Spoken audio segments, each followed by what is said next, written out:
That's not what I wanted. Everybody, please make sure you sign in.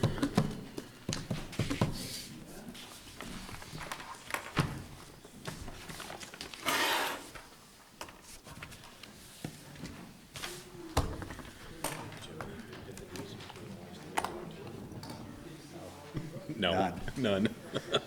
Epiphany You all free. epiphanied out, huh? I'm epiphany free. Epiphany free zone. Yeah. Are you able to suspend that at will? That'd be a nice talent to have. Turn it off. Turn it off. I'd like to be.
Not quite. Little red light? Great. Welcome everybody to the Town of Williston's Development Review Board for September 24th, 2019. We are going to bring the meeting to order at 7:03. Before we get started, anybody have anything they would like to address the board on that is not on the agenda? No? Okay. There are a number of items on the agenda for tonight. What do we got? 1, 2, 3, 4. Four items and one appeal. There are 2 items on the agenda tonight that are going to be continued to October 22nd. It will be DP 20-09 Brian Cairns and DP 20-10 Casella Waste Management, and we will get into the reason why they will be continued to the 22nd of October when the hearings occur for them. First up tonight is DP 20-08 Deborah McDonald and Robert Gatta. Come on up, have a seat.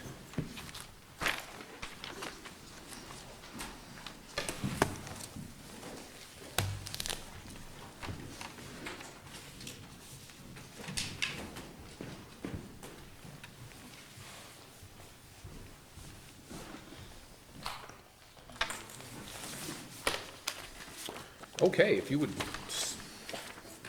Sorry, you're left-handed, I'm right, that's a problem. you would state your names and your addresses, please, for the board. And for I am Deborah MacDonald, 1256 Old Stage Road in Williston. Andrea Dotolo, Trudell Consulting Engineers, 478 Blair Park Road. Great, welcome.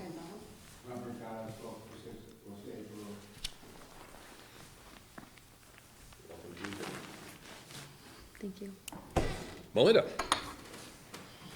This is a request for pre-application review of a 2-lot subdivision on a 9.78 acre parcel located at 1256 Old Stage Road in the agricultural residential zoning district. Property is currently developed with a single-family dwelling, accessory garage, and access driveway.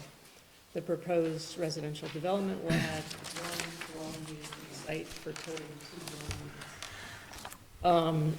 Just to kind of go over the purpose of pre-application review is to acquaint the DRB and its advisors with a proposed development site and its possibilities without requiring the presentation of extensive surveying, engineering, or design data. At this step in the review process, plans for complex projects should be presented in an informal way that invites comments and the discussion of alternatives. So this pre-application is the 3rd time the DRB has reviewed a proposal for a subdivision on this parcel. In June of 2008, the DRB authorized a pre-application to go forward to growth management, but the project did not receive allocation at the March 11, 2009 growth management hearing. In 2009, the project was submitted again as a pre-application and did receive allocation for 1 dwelling unit at the March 2010 growth management hearing. The previously approved allocation has expired, and that's why this application is before you. There's 1 existing single-family dwelling on the parcel, and the applicant's proposing 1 additional single-family dwelling. Residential uses are allowed in the ARZB. Residential density in Williston is calculated on a dwelling unit equivalent per acre basis. And for the purposes of calculating density, 1 dwelling is defined as a dwelling unit of 2 or more bedrooms. A dwelling that only has 1 bedroom or less is counted as a half a dwelling unit. The applicant is proposing 2 total dwelling units in the form of 2 units with 2 or more bedrooms, no units with 1 or fewer bedrooms. Chapter 19 density requires that lands with wetlands, wetland buffers, and slopes in excess of 30% be taken out of the density calculations, and that lands with slopes between 15 and 29.9% be calculated at a reduced density of 1 dwelling per 10 acres. A formal wetland delineation has not yet been performed. However, the applicant's consulting engineer did a cursory review of the site and vegetation, soils, and hydrology, and based on the review has provided an updated site plan showing the kind of the worst case scenario, the maximum extent of wetlands on the site. And that is believed to be an overestimate and is simply given for the purposes of calculating density. So given that, There are 5 acres of, the maximum of 5 acres of wetlands on the site, with 0 allowable density. There's no steep slopes. There is a total of 4.78 acres of unconstrained acreage on the site. The allowable density is 1 dwelling unit equivalent per 1.83 acres. So the maximum allowable dwelling units is 2.6 and then rounding down to 2. They are proposing 2.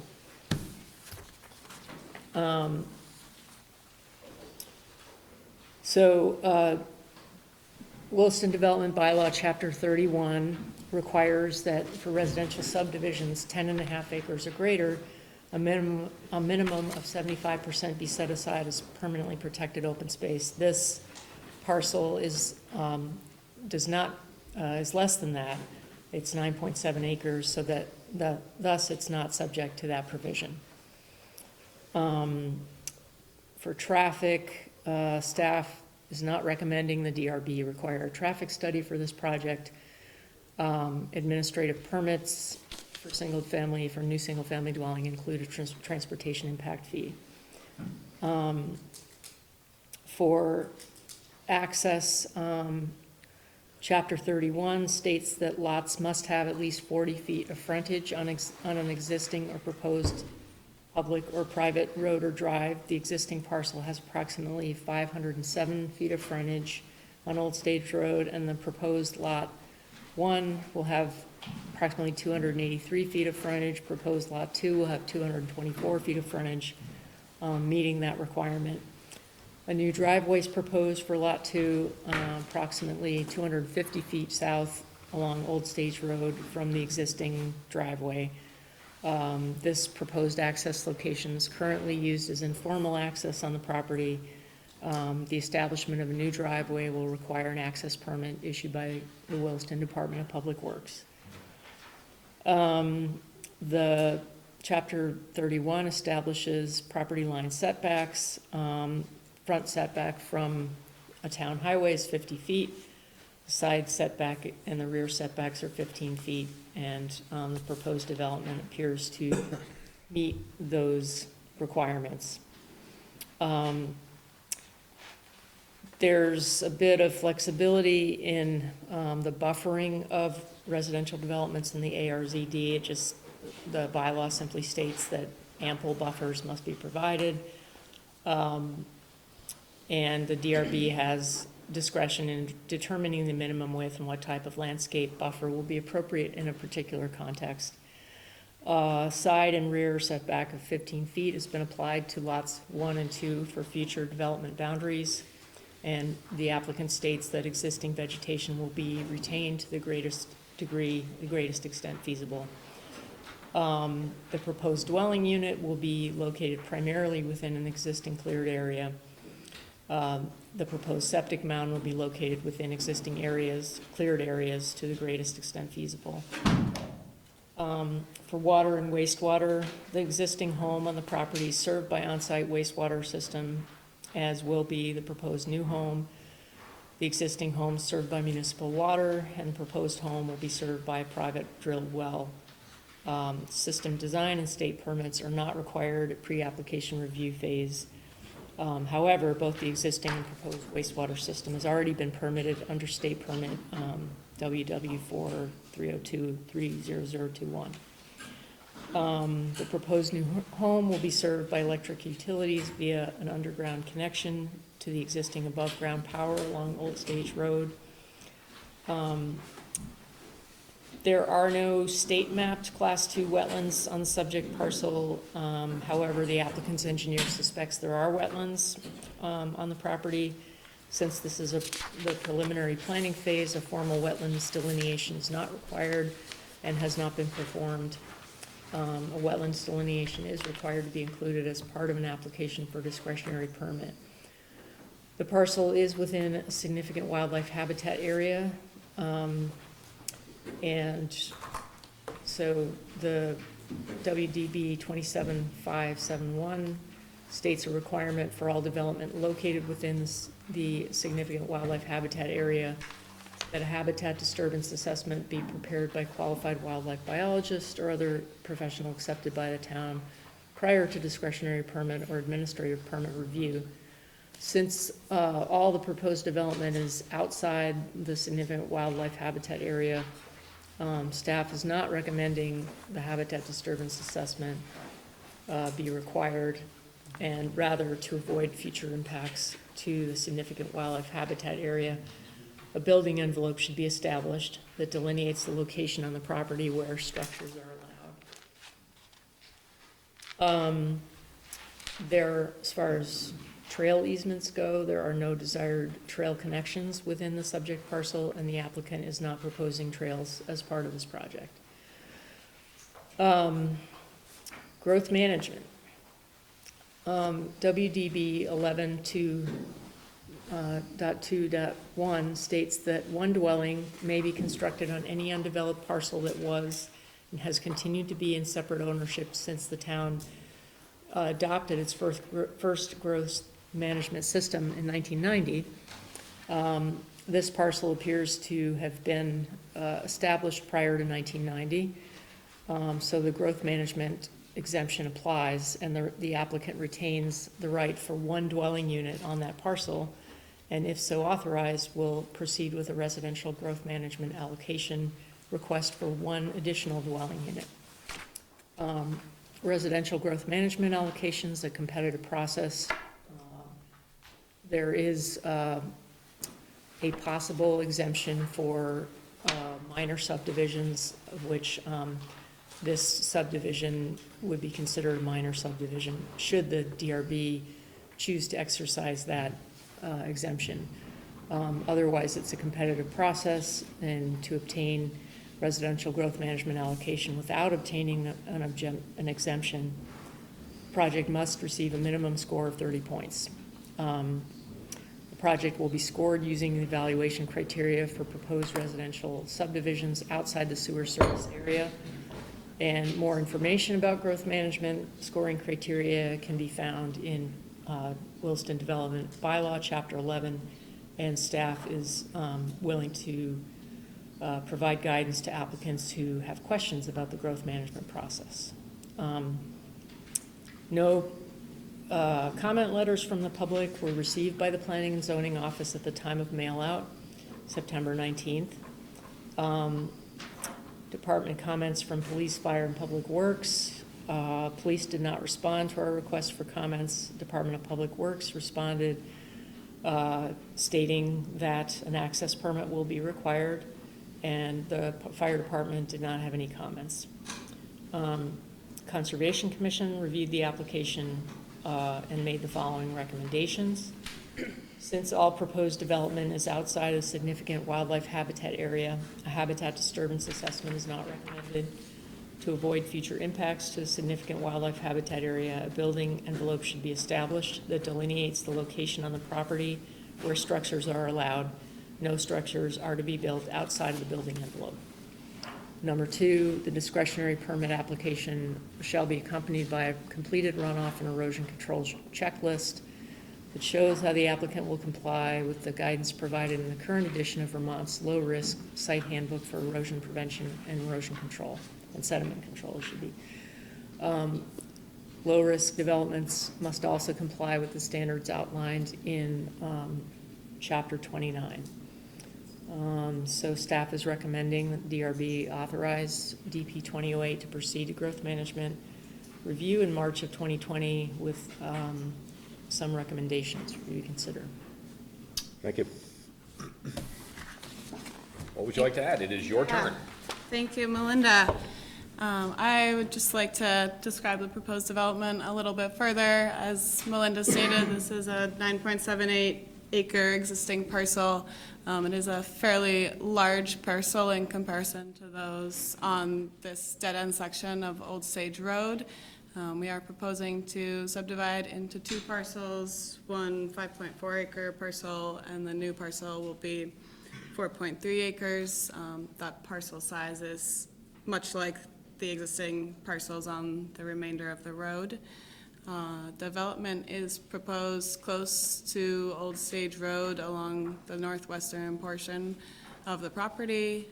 We plan to maintain the existing vegetation that's on the property and use an existing informal access, which is currently used by the apple orchard, which is directly abutting to the south. This field that the house is proposed in is often used for overflow parking for the orchard. It's fairly flat and should be an easy developable area.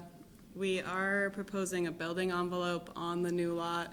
That building envelope is 0.5 acres. It has a 30-foot setback from both sides and a 50-foot setback from the front. As Melinda stated, this building envelope was proposed to ensure that there would be no disturbance to the wildlife habitat corridor area that's mapped. Everything that's proposed is well outside that mapped travel corridor. Additionally, we did want to talk to the board about the necessity for a wetland delineation on this property. As stated, there's no mapped Class 2 wetlands. There are some mapped Class 2 wetlands east of the property, and it is mapped as hydric soil, and I've been to the site and I'm a wetland scientist and have identified that there are a few drainages that would likely come up as Class 2 wetlands. However, they're well outside our proposed development area, and the proposed building envelope should keep any development outside any impact to wetlands or wetland buffers. So I'll ask for your comment on that now if you have any.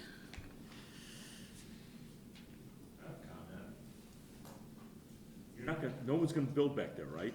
No one's gonna build back there, nope. So if we put a clause that says that if you plan on building back there, then we're gonna have a wetland study, how about that? That would be fine to me, yeah. Thank you, we would appreciate that very much. Thank you. That's not something the board has agreed to. Paul, you're out of line on suggesting that. That's something that we'll take up. We will certainly consider it when the board goes into deliberation. And we're happy to consider it, happy to talk about it. Yep, and I will just note that that was something that we discussed with the Conservation Committee, and they were okay with the building envelope being sufficient to protect both the wetland and the wildlife habitat disturbance area.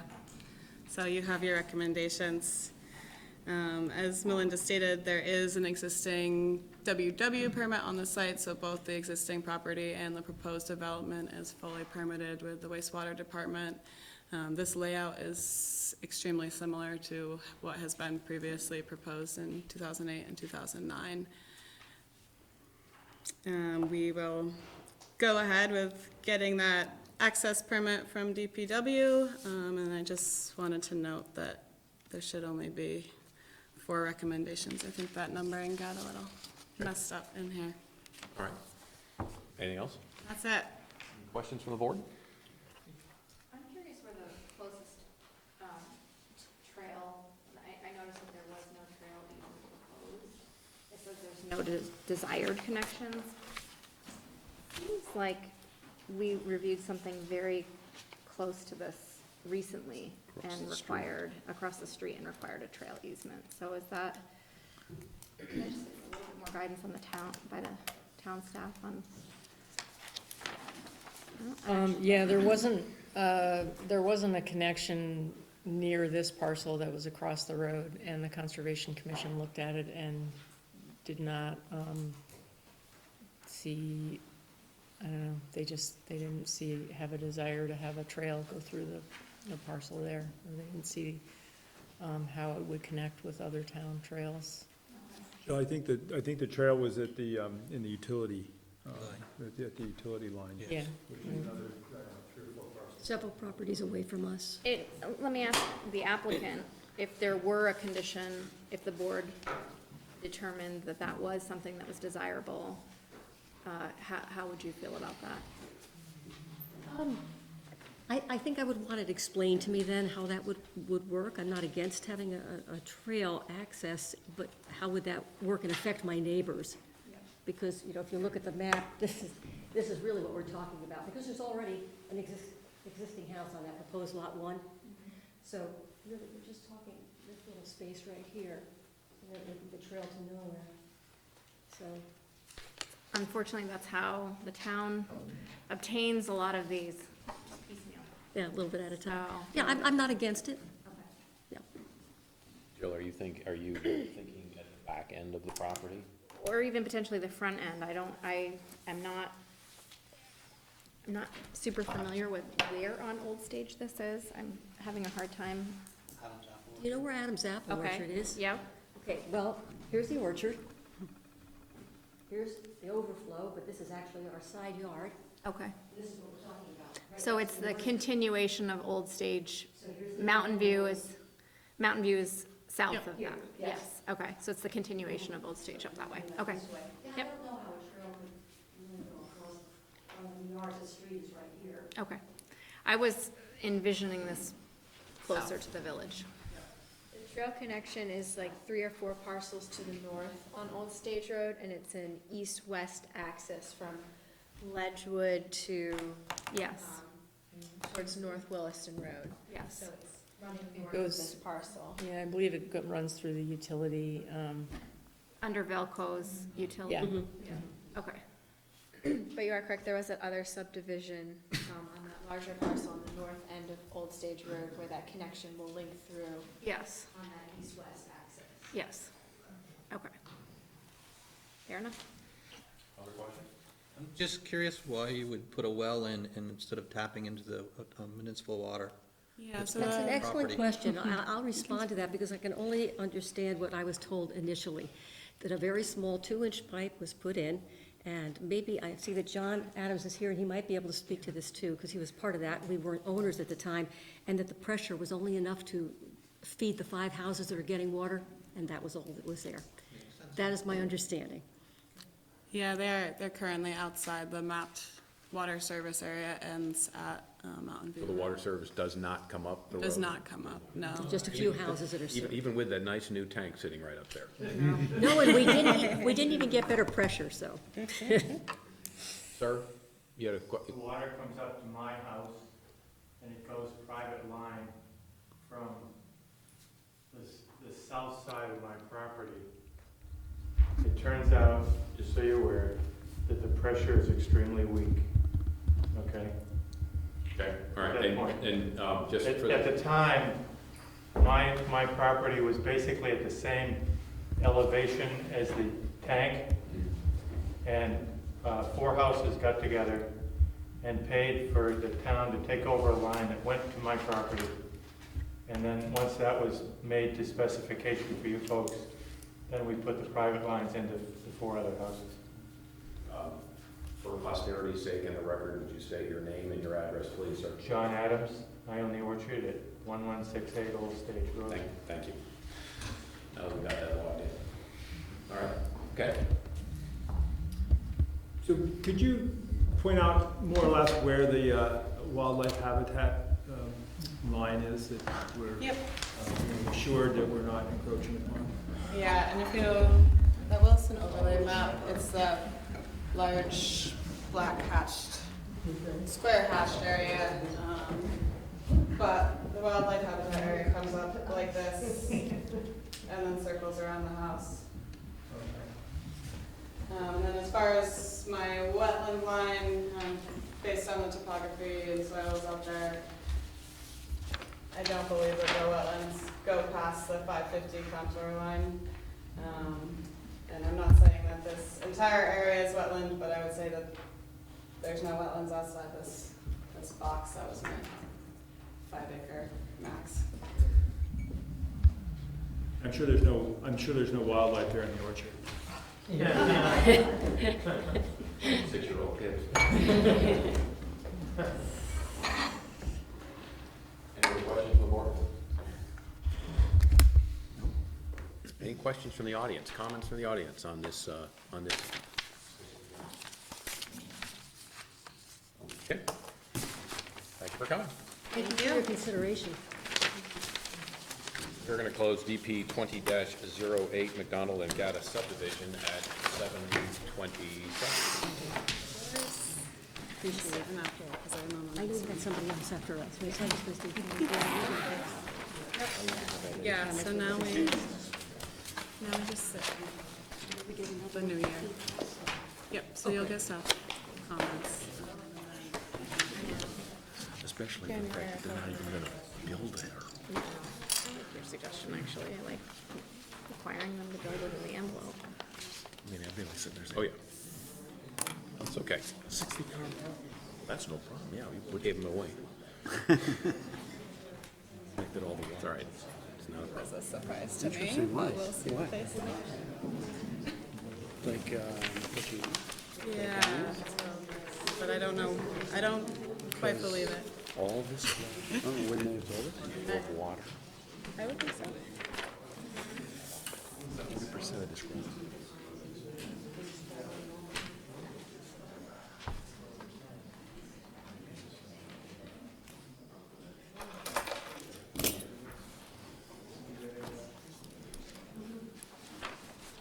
Okay.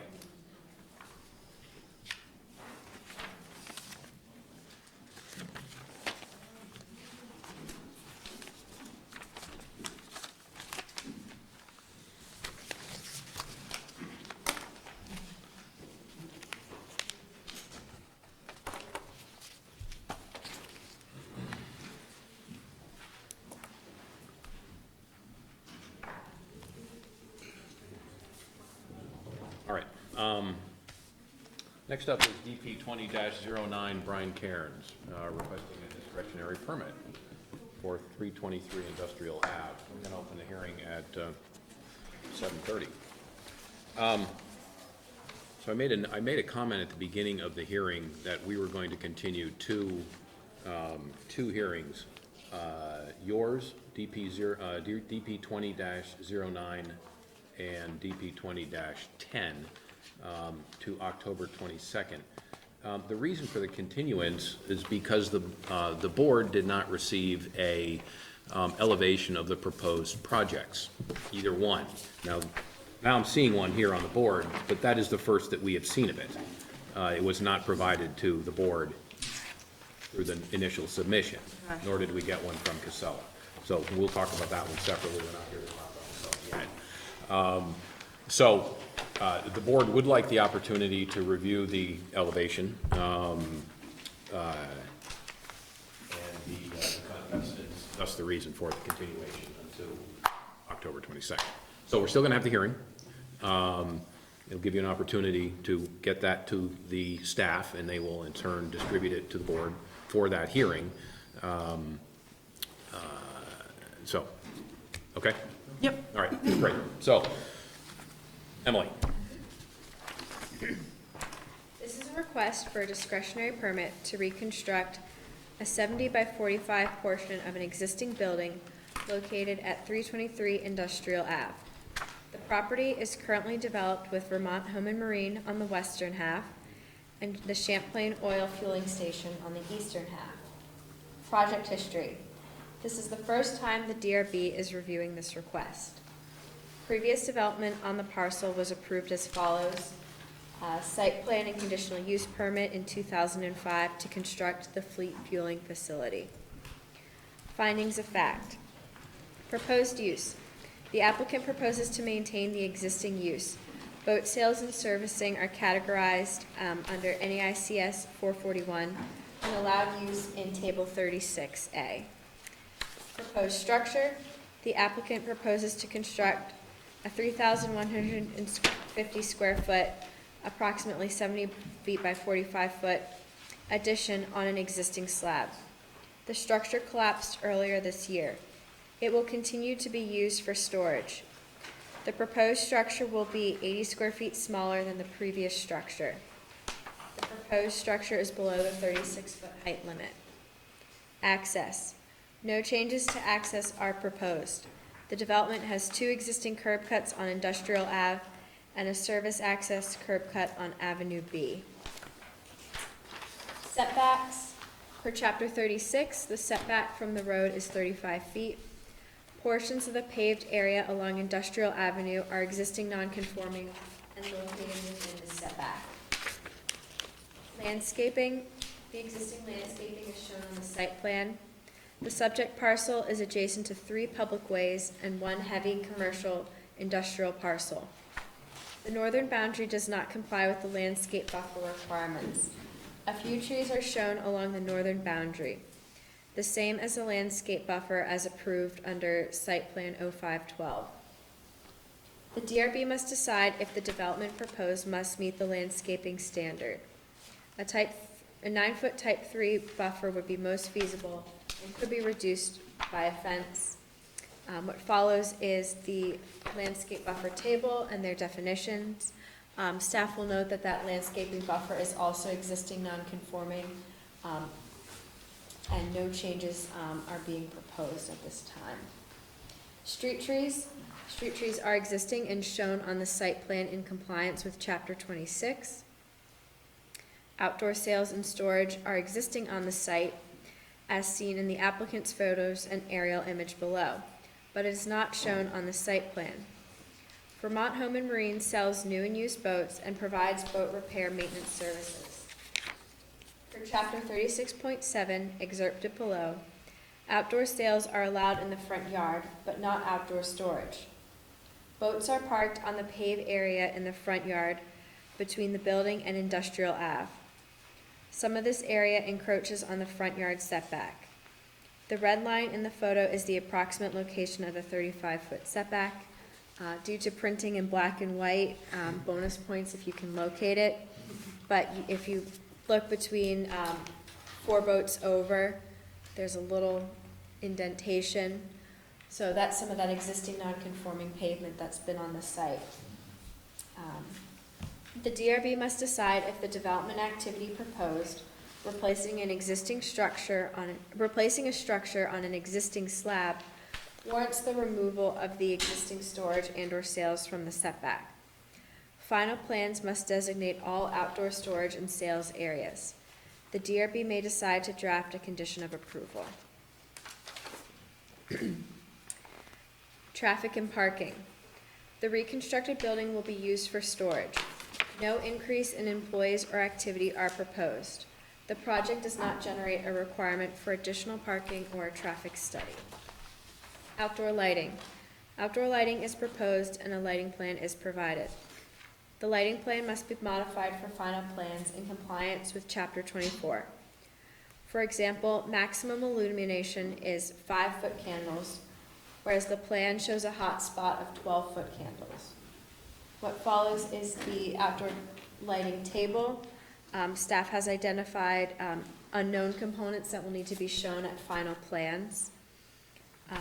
They have provided their notes on timing, luminary orientation, and security lighting in compliance with the standards of the bylaw. Signs. No new or changes to existing signage are proposed as part of this application. Wetlands, waterways, and conservation areas are not present on the site. No changes to utilities, water, wastewater, or stormwater are proposed. Snow storage areas must be shown on final plans in compliance with the requirements of 16.6. Solid waste. 2 dumpsters are shown on the site plan near Avenue B without screening.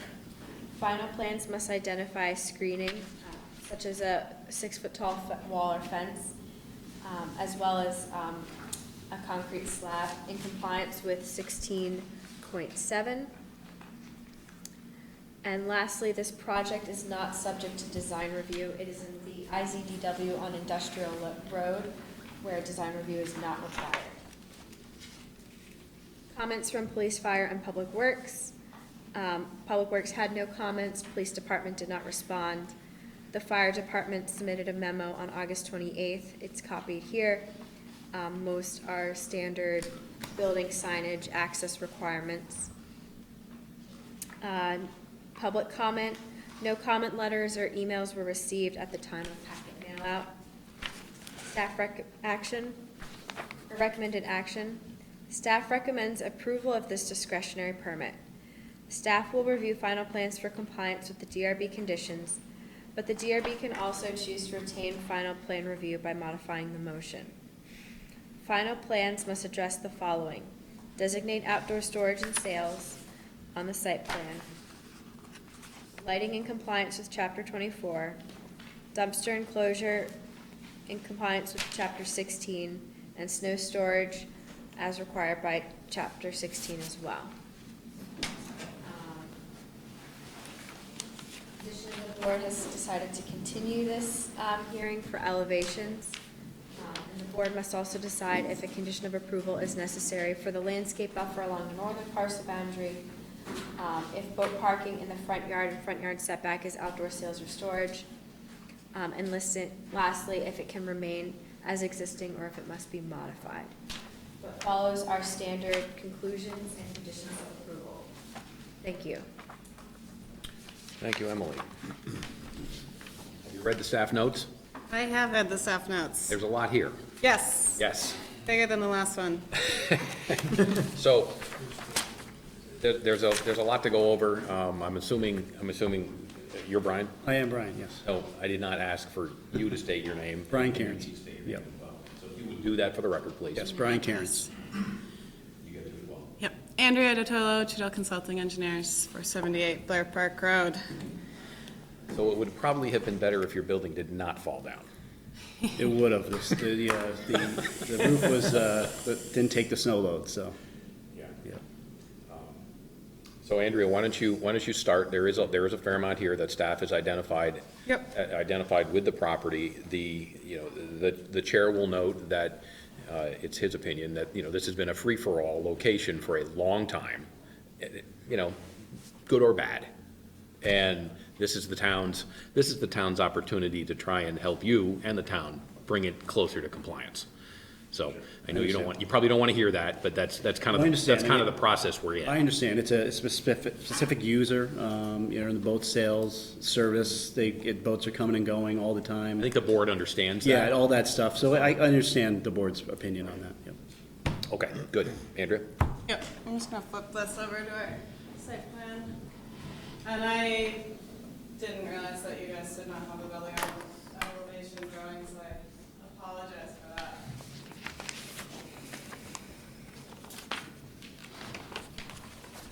So as Emily reviewed, this is a 3.2 acre parcel within the Industrial West zoning district. It's home to the Vermont Holman Marina along the western portion and Champlain Oil Company's terminal along the eastern portion. This parcel is sandwiched between Industrial Ave, Avenue B, and Avenue C, and it does abut another industrial use to its rear or the north abutting property. As we move through the staff report, there's, as you mentioned, a lot to talk about. I'll start with the rear landscaping buffer and setback. I believe if we were to propose a buffer in this area, it would likely be the 9-foot type 3 informal planting. Again, this proposal is for a building that fell down. We are proposing exactly within the same building footprint. So there's no changes within this rear setback. It's a little hard to see, but I did draw a red line on the back that shows where that 9-foot buffer area would occur. And we do understand that we could reduce that buffer with a fence. At this time, we're requesting that the DRB does not require us to change this nonconformity due to the existing business that's operating here and would ideally continue to operate as is. However, we do understand this is your opportunity to get that setback. Moving on to the outdoor storage, outdoor sale conversation. I also drew the 35-foot setback from the frontage along Industrial Ave. And I will note that that existing nonconformity has pavement 4 feet into that front yard. There are boats that are currently stored in this location. You can see them on the aerial on the front page of your staff report. The applicant would wish to continue to store boats in this location. Again, we're only 4 feet into that front yard, and it's an existing nonconformity. I don't believe that you'll be asking us to remove 4 feet of pavement, and I don't know that it makes sense to enforce that they park boats 4 feet off that curb. Also, just looking at that area, the landscape berm in front, in that section of the front yard is raised up relatively high. If you look at the fourth picture on the existing conditions photos, you can see that that landscape berm is raised a couple feet above the road elevation. So the impact from Industrial Ave, looking at the site, is less than your standard grass to pavement. I have a blown up photo if any of you want to look at it. Can you just hold that up to make sure we're looking at this? Yeah, so it's the fourth photo in your report, and then I can come.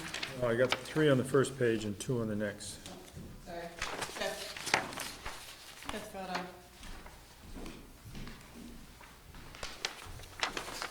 Just the section that we're talking about. Yeah, so it's this section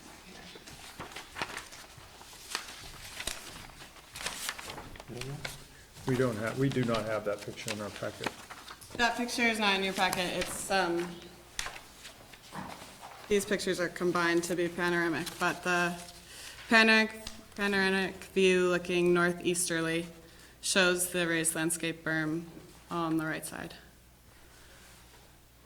The point being just that, you know, this 4-foot nonconformity is more or less invisible from Industrial Ave due to the raising of that berm. Does the edge of the berm go to 35 feet, and then you're just backing the wheels of the trailers up to the grass, and that's what's extending off the back into the four?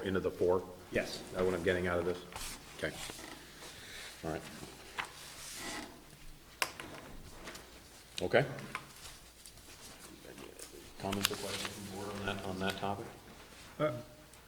These boats are for sale? There's boats that are for sale, used or new, not new boats, I don't believe, maybe some new boats. But they are for sale, the ones on the front, yes, typically. Okay, so my question is specifically the ones in the file. Yes. Those are Yeah. for sale. Those are for sale. Yeah, and I will, just getting into the definition of outdoor sale and outdoor storage.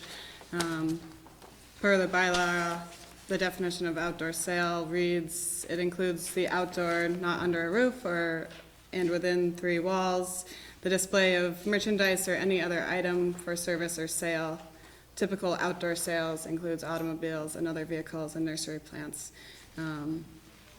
I would describe this as outdoor sales rather than outdoor storage, which is listed as things such as stockpiling gravel, sand, or quarry products, firewood. This is a vehicle that is either for sale or for service. And we do understand that with final plans, we will need to identify our outdoor sale areas.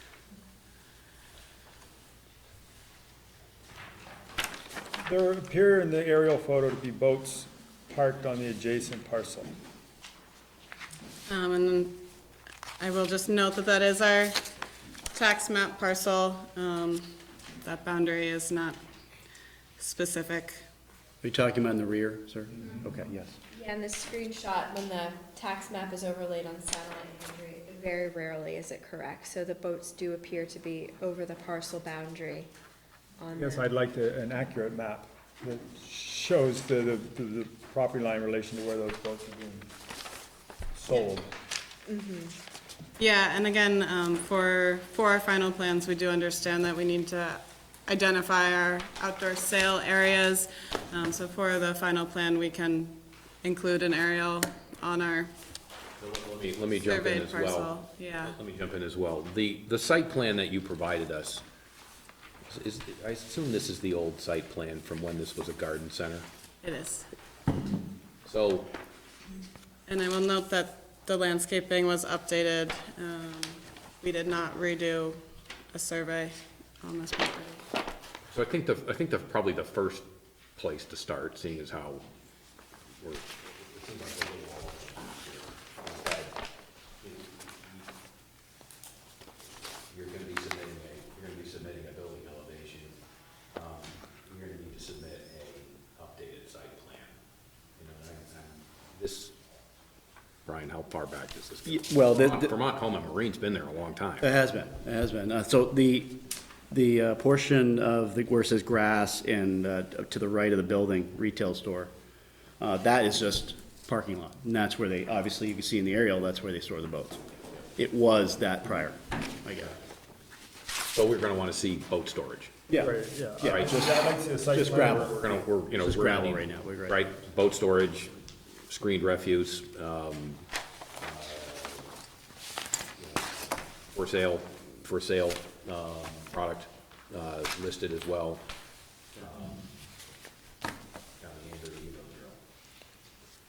Yeah.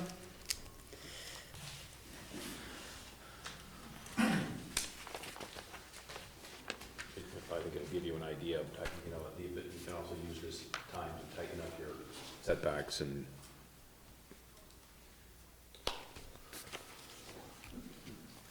And I missed the comment, so there's, the aerial that we have with the boats stored along the northern property line, is that your property on the other side too?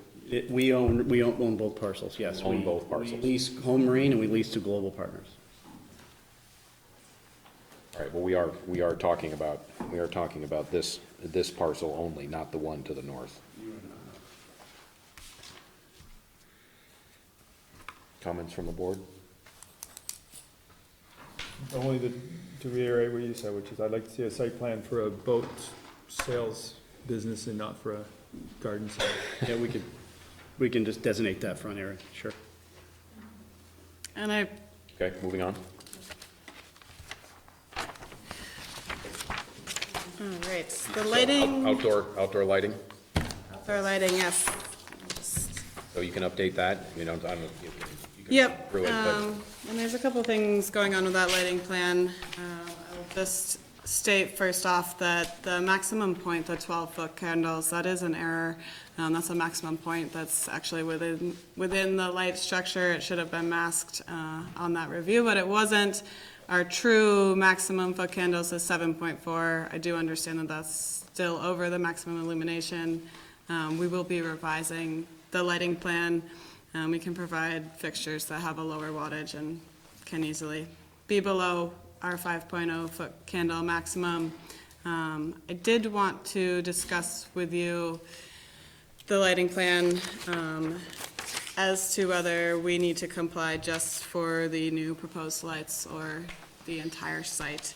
There are a number of existing lights on the site, some off the back of the retail store that don't comply with the 5.0 foot candle maximum, so this is another area if we're just looking at our proposed area or if we're looking at existing nonconformities. you're saying right off the back of the store? Off the back of the retail store, yes, there are two lights that are over the 5, I think it's 5.9 and 6.2. Would that be those two circles with the diamonds in the center of them that I'm looking at? Yes, yep. There's also a street light on Industrial Ave that I guess is oriented towards the parcel, and that has a high reading of 8.6 foot candles. However, that is a street light, and we don't propose any changes there. But I do see a 7.2 or something behind the proposed addition. Yeah, and again, we will be revising that lighting plan to use fixtures that are a lower wattage to get below the 5.0.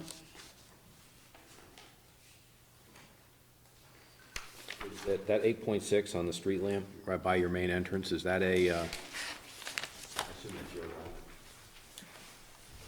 There's a number of street lights. It is, yeah, it is located outside the property boundary and within the right-of-way. I'm not sure how. I'm not positive if we did those, or must have, are right? you paying the bill on it? We must have, I'm sure the town's not, so. Probably not. I'll just give you a little background. We've had the experience on a couple sites where the power provider will offer to a business owner or a residential customer, hey, there's a pole adjacent to your site, how about we put a light on it, you can pay for it. And it's a way that non-complying outdoor lighting sort of shows up in Williston without any review. And it's happened in a couple places in town. So I wouldn't be surprised if it wasn't our light, and I wouldn't be surprised if it just got there as a result of Green Mountain Power offering it, or whoever the provider is there. Okay. We can find out from Bruce if it's our light. Why don't we do that? Okay.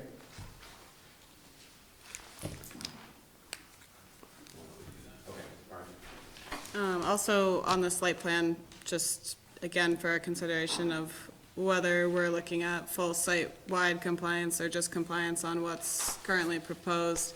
I do just want to note that there is another nonconformity with the lighting, which is that we have these 0 readings in some of the parking areas.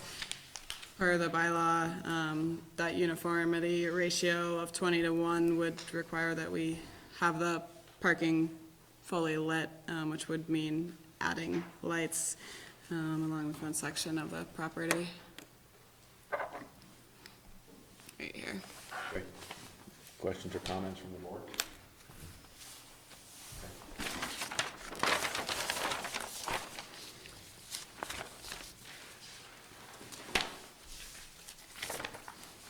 As far as snow storage areas, we're happy to show those on the final plans, not a concern there. We're also happy to provide the correct dumpster, screening, and pad. I did want to talk about parking and traffic. In the staff reports, there's a note that there's no change to the traffic or parking on the site, and that this project doesn't generate any requirement for that. However, when you read through the conditions, condition 8 asks that a parking table describing the number of parking spaces be included for final plans, and I just wanted to verify that that is in fact required, despite the fact that we are not having any change in use and no change in parking is required per the project. So I don't see any parking, there's no parking spaces at all on this Previously site. approved plans. There's no striping. There's no if you will. striping. No. No, currently no striping? There's no at all. striping, I don't believe.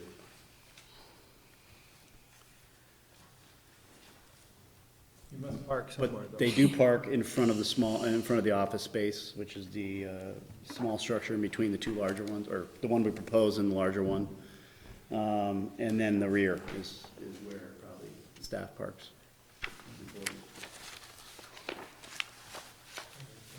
So the board will talk about that. Clearly, you know, if you've got outdoor sales, the area is gonna have to be delineated. It's gonna have to, and given that, you know, given that these things are on wheels, the boats, but they're on trailers, I can't imagine it would be too difficult to, set up some form of system that shows, lost my sheet, from the aerial on where it appears on the aerial that the outdoor sales in the front, they're being lined up nicely and, a little less willy-nilly than they are in the back. The back is because they're moving around. I think it's because it's maintenance, out front sales. You know, they're moving them with the Tractor. forklift and tractors, and so that's, a snapshot in time. I think the board understands. Yeah, okay. That it is a working site. Sure. Okay, all right. And I just want to point out, it is gravel in the rear.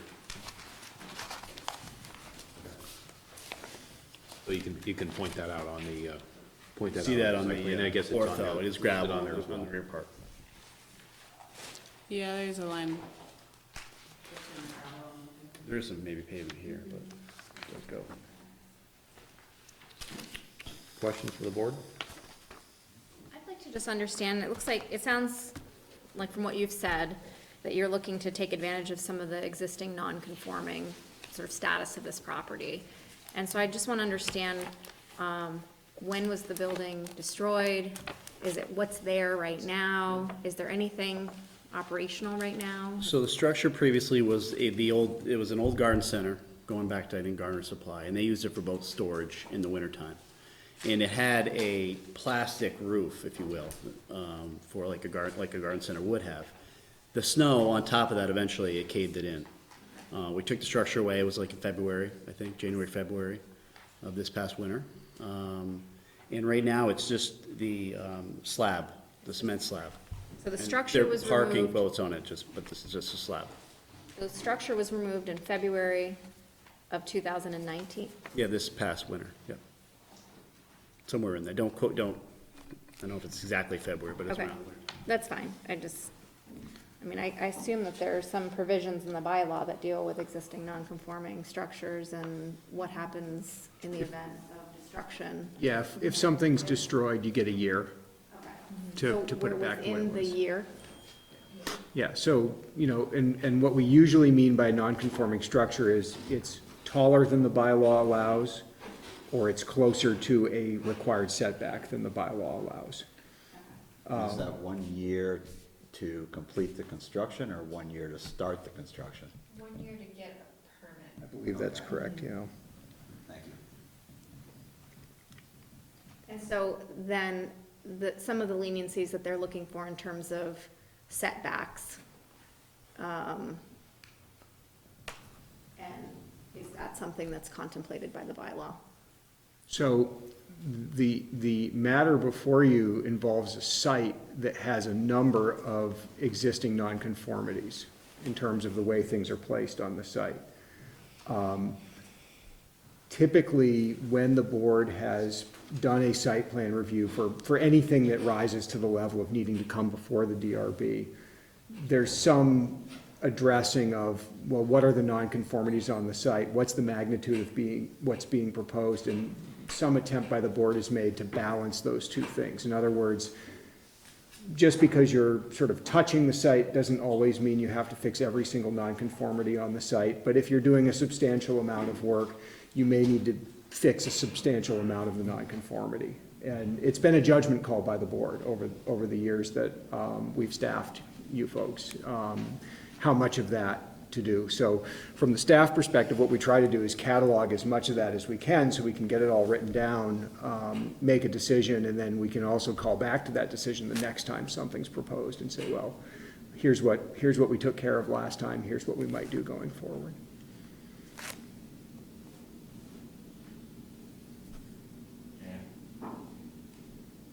What would have happened, just in curiosity, if they had elected to just replace the fabric that broke? Could they have done that? So if They just put the fabric back over and we wouldn't even be here? If your roof breaks and you want to replace your roof, that's a maintenance activity and it does not require a permit under our zoning. So in other words, if they had just decided, replace the fabric roof that was there, we wouldn't even be here.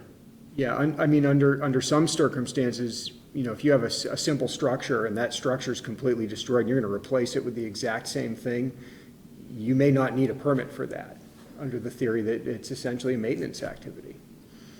It's a repair. Yeah, we've stepped beyond that in terms of the proposal we have in front of us tonight, somewhat, by some degree, and that's part of what the board's here to have a look at tonight. Oh, no, I was just asking for the theoretical aspect. If they had just turned around and said they're gonna put another, one of those metal arched plastic buildings up here, that would be basically a maintenance issue and they would just get a permit from you, right? Once the structure is different from what came down in some substantial way, we're gonna require some kind of permit. But if your roof falls in and you replace it with the same roof again, same dimensions, that sort of thing, that's a maintenance activity, doesn't require a permit from us. Thanks. So I think what I'd like to see is an attempt in the revision of the site plan to really show the board what the site is going to look like after this repair of the building that fell down. So things like where the boat storage would be for sale, striping on the pavement where people would park, because there is there are cars parking on that site. Identify the non-conformances that you're looking to maintain and correct some of the non-conformances that are out there, so that it's a good neighbor balancing act here. That's what I would really I like to see. understand. I mean, going back kind of, the gentleman's comments about if we just replace the structure, I mean, it wasn't worth fixing, and I wanted to do something better for the tenant and for the building and for the town, so that's kind of why we're here. We didn't even consider trying to just, So I think the board is, but I understand your point of view and what we need to achieve. the board is flexible in how that, you know, in how we come to an agreement, you know, that we understand that this has been operating as a, you know, Vermont Home and Marina has been there a long time. I think Pete summed it up well. You know, you're gonna be back in a month, as it is. This gives you an opportunity to tighten up the site plan. I think there are, the board isn't gonna issue a ruling on this tonight, seeing it how it is be continued, but this board will certainly give the staff some direction that we would like to see it go. And you can check in with them tomorrow or the next day, you know, for some of those points. That'll give you an idea of what the board's gonna be looking for. We can do that. Yeah, and we appreciate that. I mean, you know, we're using this old site plan because we're trying to fix a problem, and without your opinions, we weren't sure what exactly would be required. So we went with the easy route and gave you what was previously approved. I do want to ask, just because we are not changing any use, no increase to building size on these properties, is parking striping required by the bylaw? Is what? The striping on the parking a requirement? Well, in particular, some way of delineating whatever outdoor sales and outdoor storage is allowed, and therefore also understanding what is those things and what is parking. So it really helps the staff when there's something placed on the ground to help us understand what the site plan required. So. Can that be a painted box on the ground as opposed to, you know, where the trailers can come and go from? It can be lots of things. I mean, we've done sections of fence, we've done boulders, bollards. Yep. Paint works fine. You know, it lasts until somebody repaves, but it gives us something to go on for quite a while. But we can definitely delineate outside sales, that's pretty easy. And, you know, the parking, for customer parking and employee parking, we can, you know, designate that too, that's no problem, I don't think. Okay. I did want to talk about condition 11, which reads, prior to obtaining any administrative permits, the applicant shall provide full payment of any required impact fees. And I just wanted to clarify that we are not increasing any traffic on the property, and was wondering if those impact fees were required. No. No. A lot of these are standard conditions that Okay. don't apply to the level of development proposed.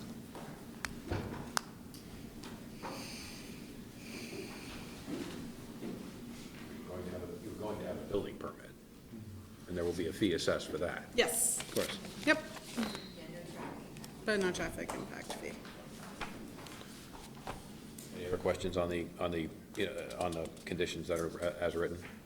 I was just curious, condition 4 and 13 read as repetitive to me, but they're slightly different. Both are regarding town guarantees for public and private improvements. Have to come up with a development agreement for a replacement of the existing building? Only if there are required improvements. So if an applicant wants to do something, and let's say they want to replace a building, and the DRB says, okay, but you need to do a berm and a landscape buffer. That's a required private improvement, subject to the requirement of a development agreement and establishment of a letter of credit to guarantee performance. So the answer is, sometimes there are required improvements. If there are, then a development agreement is generally required. If it's a small amount of required improvements, a few plantings here and there, the zoning administrators use discretion in the past to find other ways of guaranteeing performance. We do a certificate of compliance inspection on these, and for small amounts of required improvements, simply withholding that certificate if those improvements aren't in actually works pretty well. So it does appear that 4 and 13 are pretty similar. Staff can button up these conditions.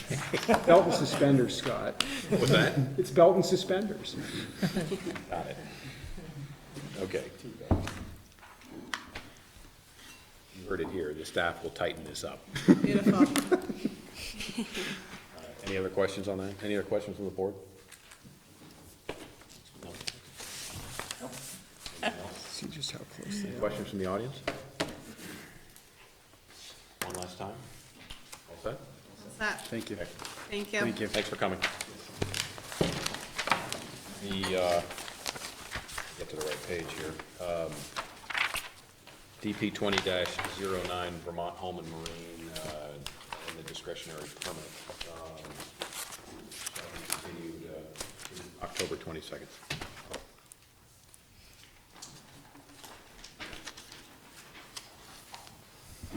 All right, have a good night. Thank you.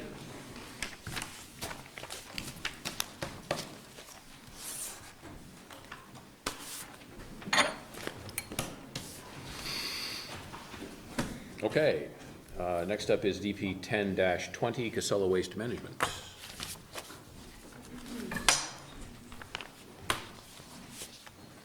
You read that backwards, 20-10. Did I get it back? Yeah. You said 10 and 20. Is that right? Okay, DP 20-10. What did I say, 10-20? Deep, thank you for pointing that out. DP 20-10 Casella Waste Management. We're going to open the hearing up at 8:10. For the record, gentlemen, if you'd state your names and your addresses, please. Nick Smith, Limro and Dickinson, 14 Morris Drive, Essex.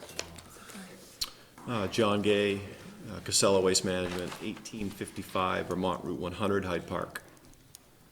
Mike Casella, 220 Avenue B, Williston, Vermont. Great, thank you for coming. As mentioned with the last hearing and referencing your hearing, the board does look for a elevation for any proposed buildings on the site, and is continue this to October 22nd. We do want to provide the elevation to the staff, which in turn can be provided to the board. Who's up? I am up. Matt is up. All right. So this is a request for discretionary permit review of a proposal to add a 19,700 square foot building addition to an existing structure at 217 Avenue C and 220 Avenue B in the Industrial Zoning District West. The property where the addition is proposed is currently developed with an 18,000 square foot office and industrial building. The subject parcels are a portion of 4 adjacent parcels owned and operated together by the applicant, Casella Waste Management. The applicant's stated purpose for the building addition is to accommodate the processing of recycled material, demolition waste, and food scraps or compost, or soon-to-be compost. This is the first time this proposal is to be reviewed by the DRB. A pre-application was not required for this project due to the scale of the proposed project, it being an addition to an existing building that is understood to be an architectural extension of that building. Prior development on this project was reviewed by the DRB on a couple of occasions.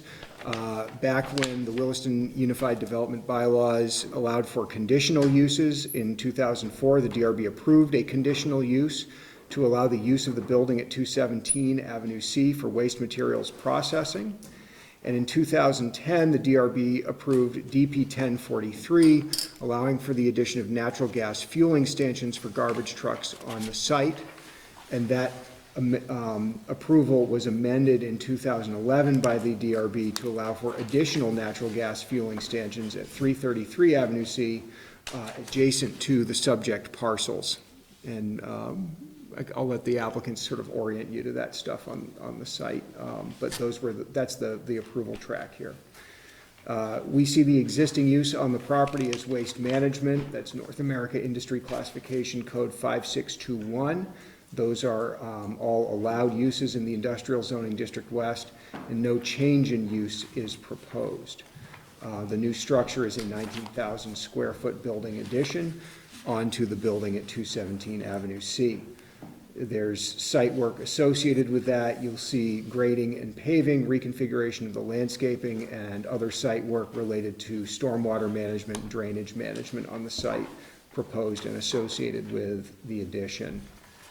There's currently no subdivision or boundary line adjustment proposed, and staff calls this out as a matter for the DRB to pay some attention to, as the proposed addition would extend across an existing boundary line between two parcels of land. Williston and the DRB and myself and my predecessors as administrators have been fairly strict that a boundary between two parcels generates a requirement for a setback, and that therefore you can't build a building on both sides of a boundary because it's in the setback. The exception to that has been allowed for by the DRB is where there's some sort of easement allowing a structure to encroach over a property line, and allowing that in essentially perpetuity. But as staff has at least informally recommended the applicant in the past, as I recall from the 2010 review, dissolving some property lines out here would be an expedient way to eliminate that setback question, particularly the line that this addition is proposed to extend over. We understand why somebody might not want to do that. Currently, the parcels are understood as being separately conveyable, and people like flexibility, but we do see that as a challenge in terms of having the building go over the line. We'll stop right there for a second. Any reason not to do that? No, we're all. Okay. Great. Okay. There are some changes to outdoor lighting proposed, and the applicant has submitted a lighting specification sheet showing brightness levels, fixture mounting heights, and uniformity of lighting in compliance with the requirements of Chapter 24 of the bylaw. In terms of setbacks and landscaping, there is an added Type 3 landscape buffer proposed along the rear of the proposed building addition. I will note, since we just spent a lot of time on another site in the industrial zoning district, I've not made a full assessment of all of the landscape buffers on all of the existing parcels that might be touched by this application. And like most sites up on the lettered avenues, there's not a full landscaping buffer around these parcels, as you might see if they were developed brand new today. There's no outdoor storage proposed as part of this application. There is existing outdoor storage on the site. We don't have wetlands or waterways present on the site. The proposed development will be accessed by a shared driveway from Avenue C, and no changes in access are proposed. There is some pavement replacement proposed on all four of the parcels where they come together to accommodate the truck turning movements into the proposed addition. So you'll see on the site plan in that area where they come together some pavement replacement and reshuffling of things to allow for maneuverability on the site. The proposed expansion, it says parking expansion, it should say building expansion, is expected to generate 12 new PM peak hour trips. Transportation impact fees will be assessed by the zoning administrator at the time a permit is applied for. So heads up to the DRB, we don't have a traffic study for this. The applicant is telling us 12 more trips. I would make the determination how to assess a traffic impact fee at the time that the application for administrative permit comes in. In terms of parking, this is another element where parking happens not on the subject parcel or the other subject parcel, but rather on one of the other four Casella parcels. The applicant has made some representations about the adequacy of that parking to serve all 4 parcels, and no changes to the parking are proposed. There are no proposed changes to signage. As I mentioned, there's some new impervious surface as a result of the construction of this addition and some of the paving changes. There is a new stormwater infiltration basin proposed at the rear of that proposed addition to help handle that. The site does have municipal water service and on-site wastewater. No changes in water or wastewater are proposed as a part of this application. We do have existing utilities shown. We are not subject to design review because we're in the industrial zoning district and we're not fronting on Route 2 or Marshall Avenue. And in terms of public comment, none was received for this application at the date of our distribution to the DRB, which was September 19th. No public comment on this application has been received since then either. We did ask for review from Police, Fire, and Public Works. We received no comments from the Police Department. The Public Works Department did submit comments in a memo requesting some additional details about stormwater treatment on the site and for total amounts of impervious surface on the site. The Fire Department submitted comments in a memo dated August 28th, 2018, essentially reciting their plan review standard and typical standards that might be applicable to a project like this, a building addition. So talking about lockbox, utility shutoff placement, and directory signage that's required by that standard. And compliance with the requests of those 2 memos has been made part of recommended condition of approval number 2. So staff understands the DRB would like to see building elevations here for this addition. The staff report has been written to recommend approval with a set of draft conditions for the board's consideration. These are essentially our boilerplate conditions with the exception of referencing those 2 departmental memos and condition 12 asking that final plans include a boundary plat eliminating the property line we discussed before. And I will leave it there. Just before you start, just so my understanding, under the no new parking, this is a building or a facility where your packers are gonna show up, drop off their material and out the door, right? Yeah, okay, so what would you like to add to Matt's synopsis? Sure, I'll just orient the board here briefly. So this is the existing facility here. The expansion is down in this area with the patterns of pavement changes of we were talking about briefly there. Up to the north and along here, this is where we're referencing natural gas fueling and the other parking areas. There's some parking area in the front here. This property is currently a leased parcel, so actually all this parking will become available to Casella when the tenant is moved out. So as far as that goes, there'll be a net increase in parking across the site. The existing storage area is almost completely within the building footprint. And there's right now it's roll-off storage essentially in that area. All of that is going to have to go away. And then there'll be access is entirely from this end of the building here. And that's also where the lighting is proposed. In the rear is where you'll see the infiltration basin, which we've sized for the 10-year storm. And we're also gonna have to probably get a state stormwater permit for this. So I think we're gonna meet all the requirements from the town as far as that's concerned. And is that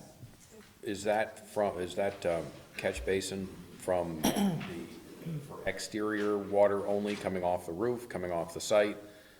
Is there any, so any gray water coming out of the inside of the building that gets dropped off from packers or anything like that? Yep, so the infiltration basin is gonna take this little shed roof essentially all to the rear. So that large basin in the rear will take care of all of the roof runoff there. Interior waste that is gonna get actually collected within those floor drains there. So then we're gonna have interior storage tanks that are gonna be, all that will be removed as necessary and taken to one of qualifying landfills. We've also proposed a dry well actually down in that parking ramp on the south side of the building there. The dry wells generally is what you're gonna see across this entire site anyway, as far as stormwater treatment and infiltration, so it's nothing out of the ordinary. And that also is gonna be able to handle more than the 10 years. So there shouldn't be any issue as far as that. The organics and cardboard and C&D would be tipped inside a building on a concrete floor with containment and double-walled storage tanks for any wastewater that's collected.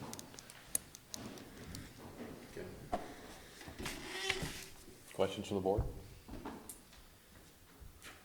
How many people will you have in your administrative area, basically full-time employees?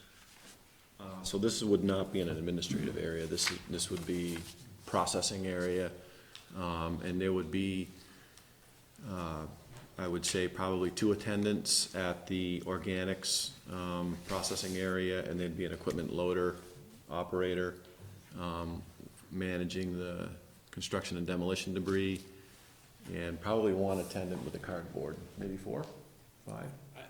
It's kind of commingled when you look at the operation, so if you think about it, this facility is really handling, so we're handling most of the material in the one facility right now, and there's 600 tons a day, sometimes going through that facility, and we're talking about looking at really the organics material and that C&D material, kind of moving those out, so it's kind of shifting some of those resources that we already have in one space, managing it over here, and then processing some of that food waste into a slurry that then we can pump to anaerobic digestion. So it'd probably be about two employees, 2 to 3, depending on the volumes and the tons, but the facility is actually gonna be handling a lot less material than our guys are kind of normally used to handling, so it's actually gonna be operating at a small capacity when we start.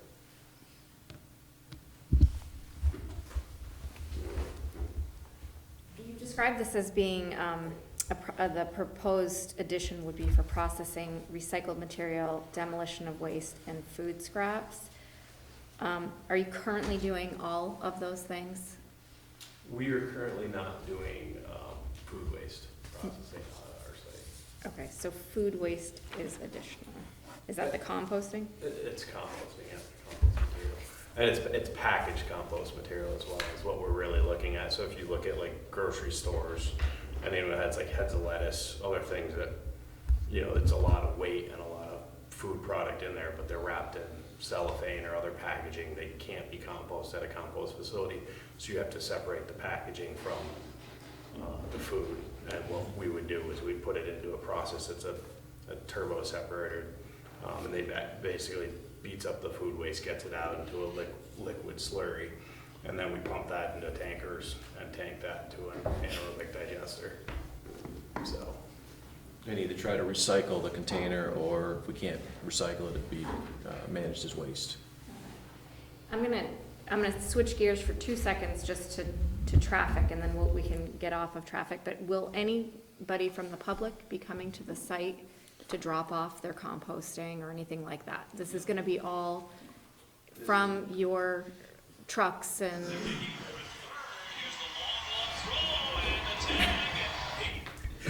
Was he out? He's safe at home. Oh, God, I was gonna blame that on Jeff Nick.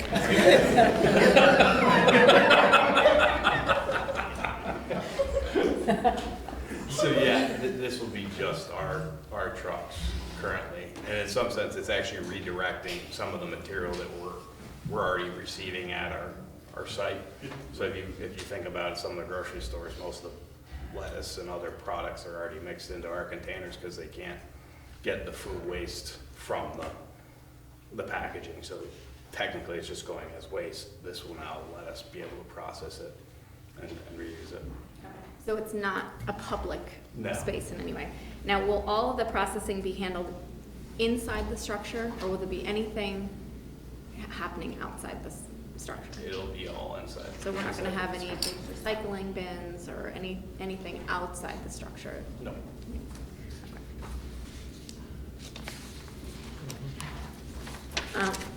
Just another quick question on the merger, I sort of interpreted the comments about the fact that the building is proposed to be on the boundary or do you contemplate a boundary line adjustment, or do you contemplate a merger of the two lots?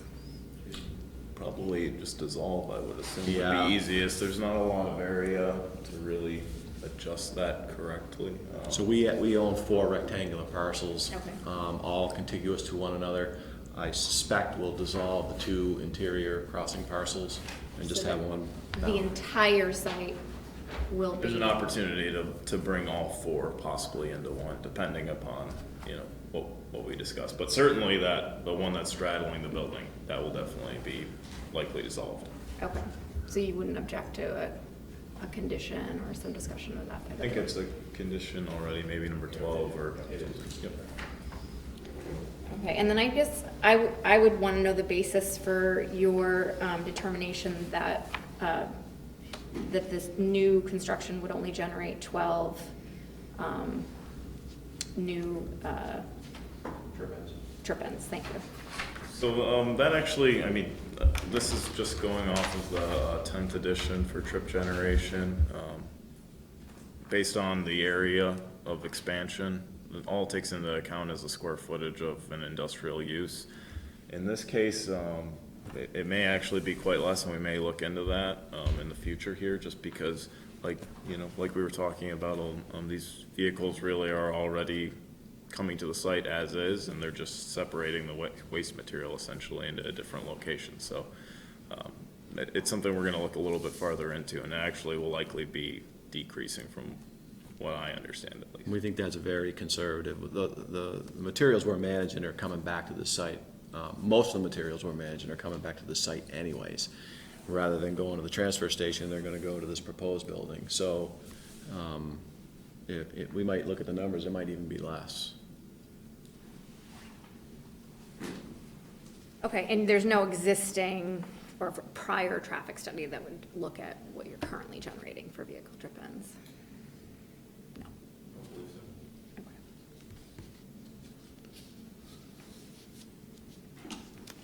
Me right now. Other questions from the board? Nope. Any questions from the audience? One more chance from the board?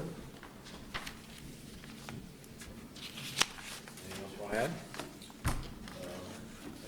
I guess I do want to just follow up, like the previous applicant on the parking table requirement. I know it's just a standard catch-all kind of. Is it necessarily required if there is no change to parking? I mean, we can provide one, but it'll look pretty boring. So. Right, that's a boilerplate. Okay, so that's what I figured. I just wanted to clear that off. Okay. So my statement for the last applicant goes for this as well, this being continued till October 22nd. The board will not be issuing a ruling on this. Any direction that the board feels that it needs to or would like to provide to you will be given to the staff, and you can check in with them. Okay? Thank you. Thank you. Thank you. So as stated, this DP 20-10, Casella Waste Management, is continued to 10/22.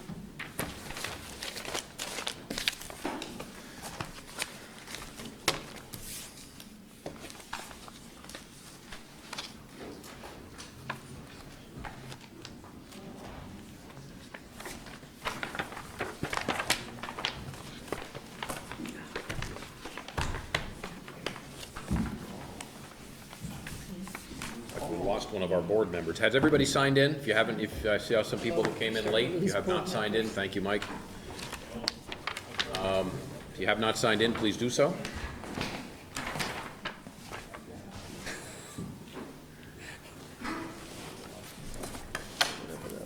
We'll get going in 1 second. We lost one of our board members.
set? All set. All right. Okay. Next up is DP 20-03, pre-application for Americo Real Estate Company and U-Haul International. We're going to open up the hearing at 8:33. Gentlemen, welcome. Names and addresses, please. Andy Rowe, Lemmer and Dickinson, 14 Morse Drive, Essex. Levi Parmiter, U-Haul Company, 7 Chandler Drive, Ballston Lake, New York. Levi. Yep. For the record, my company does do business with Andy Rowe and his company. Okay. Melinda. This is a request for pre-application review of a proposal to develop a moving and storage facility with access drives, outdoor lighting, and other appurtenances at 4964 Williston Road in the Industrial Zoning District West. The subject parcel is Lot 3 of the Robert subdivision. The applicant, Americo Real Estate Company, U-Haul International, proposes to build a 2-story moving and self-storage facility with climate-controlled interior storage, exterior drive-up access storage, secured RV and boat outdoor storage, and a retail area to sell moving supplies and rent moving equipment.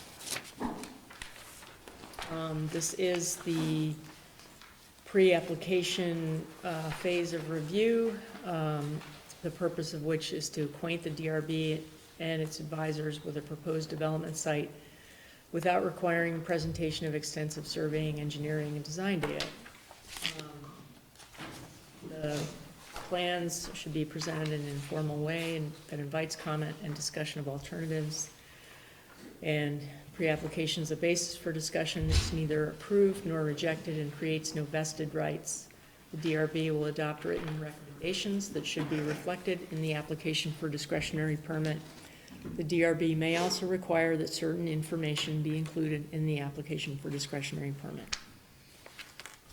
The hearing was opened on August 27th, 2019, and continued to September 24th, 2019. The DRB asked for the following information to be shown on the revised site plan. An updated site plan showing all proposed elements, which has been provided. Updated elevations of all buildings, including mini storage, specific to this particular site and consistent with the site plans. Revised elevations are provided showing the standalone mini storage unit buildings, the exterior stairway on the south elevation, and the canopy over the RV boat storage on the south side of the building. 3, a rendering from the front of Lot 2 on Williston Road facing west toward Lot 3 is provided in the site plan. Plan set. 4, DRB requested the applicant's representative to communicate with the fire department requesting their comments on the proposed project. The applicant's representative met with the fire department on September 3rd and September 6th to review the site plan elevations and clarify the fire department's comments. So previous development on this parcel was reviewed and approved by the DRB as follows. On November 13th of 2018, the Robert subdivision creating the subject parcel was approved by the DRB under DP 1821. On December 21st of 2018, the DRB approved a final plat for the Robert subdivision, and final plans were signed by their zoning administrator.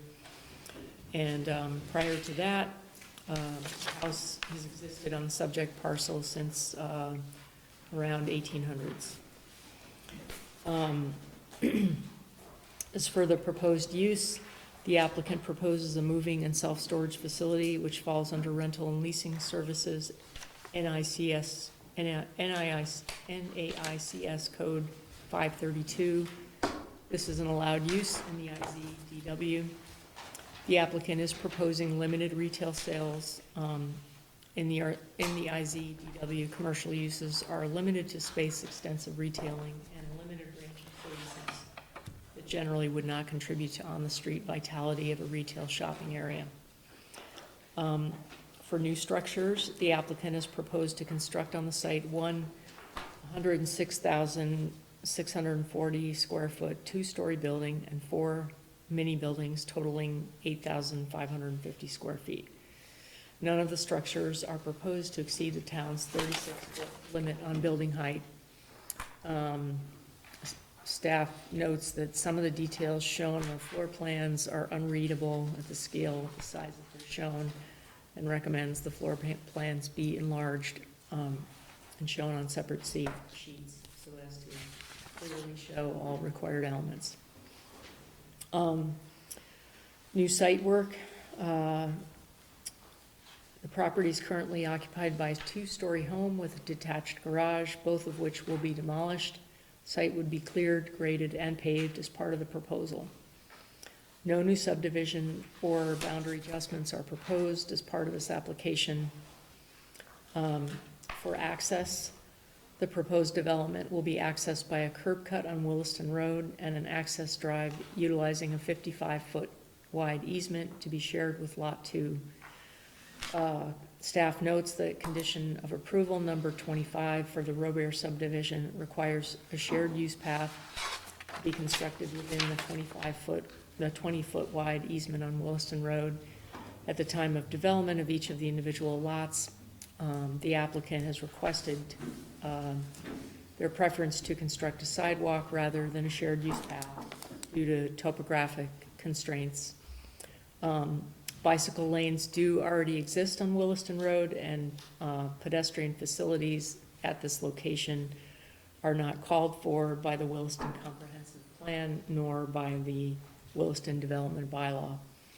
The Williston Department of Public Works has stated in their comment memo that either a shared use path or a sidewalk would be acceptable to them. Staff is recommending the DRB allow a sidewalk to be constructed. For outdoor lighting specifications are not required at pre-application. The applicant will have to provide a photometric plan showing compliance with the requirements of Williston Development Bylaw, Chapter 24, as part of an application for discretionary permit. The applicant is proposing security lighting. The WDB Chapter 24 discourages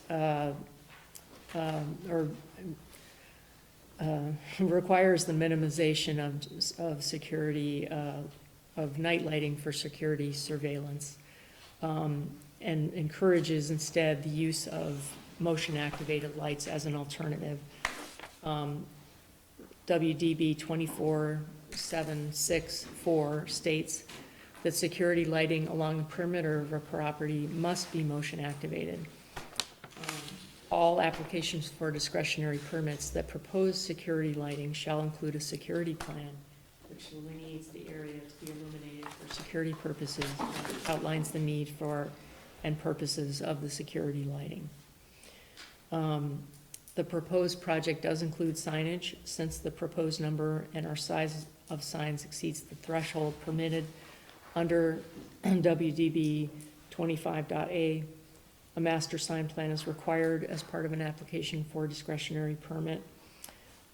Staff is recommending that the curvilinear design element bracketing the "Your Storage Place" wall sign and the diamond pattern background be considered as part of that sign and included in the signage area calculations.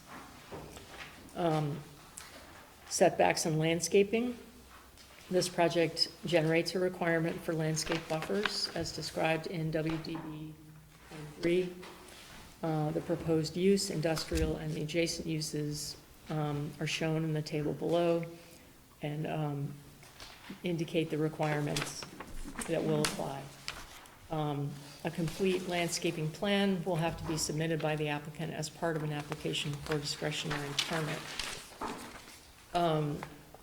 At the previous public hearing, it was noted that the subject parcel abuts a residential parcel to the south. When abutting a residential property, the minimum width allowed is a 23-foot type 2 dense plantings buffer, and can be reduced with a berm or fence if the DRB authorizes it. At the last public hearing, the abutting landowner, David Steady, expressed concerns that the location and alignment of the proposed access for lots 1, 2, and 3 would result in headlights from tractor trailers shining directly into his house, and requested that additional screening be required above and beyond what the town normally requires, so as to block the headlight beams. The DRB can require an earthen berm per WDB 23.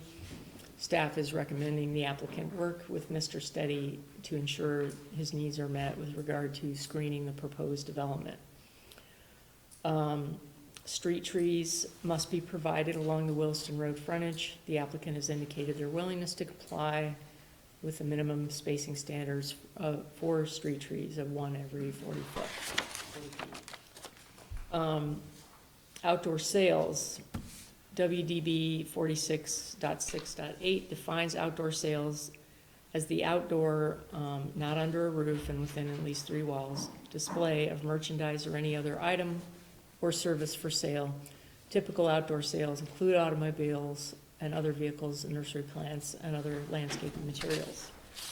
The applicant is proposing outdoor sales, a display of a fleet of rental vehicles and designated parking spaces along the Williston Road frontage. These parking spaces must be labeled clearly on the site plan as being designated for such a purpose.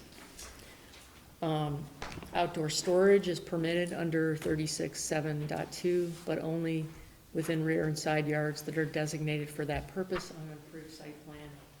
The applicant is proposing outdoor RV and boat storage to the rear of the property. The applicant states that returned rental vehicles will be queued on site to the east of Building A. No streams, wetlands, or conservation areas are present on the site. For traffic, the applicant has presented trip generation estimates. Similar U-Haul facilities generate 31 weekday trips and 53 weekend trips. A traffic study was done for the Robert subdivision under DP 1821, which found no warranted improvements created by the overall subdivision. Traffic impact fees will be assessed by the zoning administrator as part of the administrative permitting process. DRB requests the applicant to complete a traffic study specific to Williston and submit it with an application for discretionary permit. For parking, the applicant's proposing 11 parking spaces, 2 of which are handicapped accessible. Industrial uses are identified in Williston Development Bylaw, Chapter 24, as generating a range of parking demands, starting at a baseline of 1 space per 1,000 square feet. The project also generates a requirement for short and long-term bicycle parking and commuter end-of-trip facilities, showers. The DRB has requested the applicant specifically document that the number of spaces being provided on site is adequate to meet the demand. For stormwater, an on-site stormwater treatment and retention facility is shown on the site plan. Rooftop runoff is proposed to be piped underneath the pavement and infiltrated under the ground. Project will require state stormwater permit, must comply with state standards as well as Williston Public Works standards. The site plan for discretionary permit will have to show proposed snow storage areas that are in compliance with WDB 16.6. The applicant proposes to connect to municipal water and wastewater service utilizing existing connections to the house on Lot 3. Water connection fees will apply. The site plan for discretionary permit will have to show all existing and proposed utilities, and all utilities must be buried underground. This project is subject to design review. The Williston Historic and Architectural Advisory Committee reviewed this project on August 6th, 2019, and provided the following recommendations. Building A should have true windows on the elevation facing the Williston Road. Architectural accents to define the customer retail entrance and storage access entrance. Windows/architectural accents to wrap around the northwest and northeast building corners. and additional landscaping against the building and along Williston Road.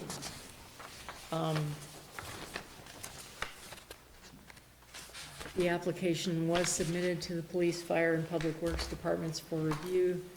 The fire department submitted comments in a memo dated August 3rd, 2019.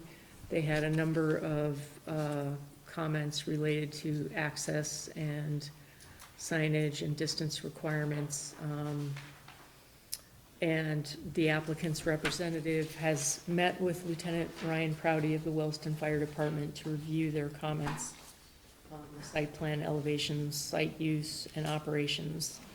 The applicant's representative stated that the fire department comments will be addressed as plans are further developed. No major issues were identified with the plans as currently proposed.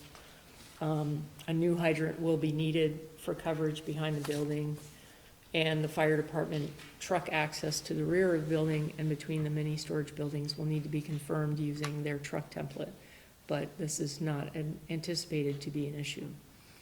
A memo from the Department of Public Works requests a written response to the following: show all utilities, show sidewalk / multi-use path, water and sewer connection and allocation applications and fees will be required.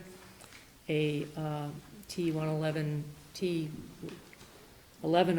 from V-Trans permit will be required. The Williston Police Chief expressed some concerns about safety accessing from Williston Road. However, Williston Road is a state highway and the town doesn't have jurisdiction over it. V-Trans has jurisdiction over access to state highways, and this will be permitted through the 1111 state permit. Staff's recommending that this pre-application be allowed to proceed to the discretionary permit phase of review with a number of draft recommendations below. Thank you, Melinda. So the board would like to thank the applicant for providing us with the information that we requested. It helps. We've been through this once already. So if you feel like you want to walk us through the whole project one more time, that's fine. What does the board think? Would the board like to jump in with their questions right away? They have something they want to point out to us, I think we should. You gave us a list of items to address. We think we've addressed those, so we'd be happy to answer any questions, or we can go through the elevations that were provided. Why don't you go through and point out the areas where you have addressed the items that we requested for? Get that on the record. So one of the requests was to show the stair on the south elevation, the exterior stairwell. After that, there was a request for the elevations of the mini storage units. Those have been provided as well. And there was a rendering previously provided looking at the, let's see, looking From the west. from the west. There was a request that similar, this was the old perspective. There was a request that the perspective be provided from the east. And I think one of the things that was discussed was the return of these windows around the corner. So do you think that, the board can chime in here, does that satisfy the Conservation Commission's comment about dead walls on the, what is it, the east and the west sides? So is that wraparound window?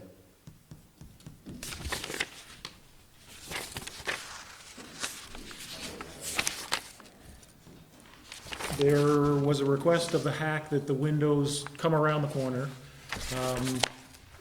Dead walls are discouraged, I think, everywhere in town by the bylaw, but I don't believe that they are necessarily prohibited in the industrial zoning district, and I'm sure staff will correct me if I'm speaking on that. I don't believe that generated from Hack either. I thought Hack said use real windows, and the dead wall showed up here. Right.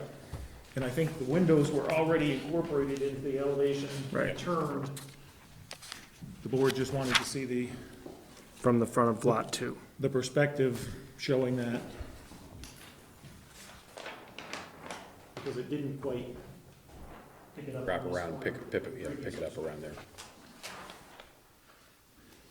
So are those fixed windows or operable? Those will be real windows. They're not gonna be able to open or anything of that nature, but they'll be true windows. So that's referred to as a fixed window. A fixed window. What's the length of that? What's the length of the building? What's the, give me the building dimensions?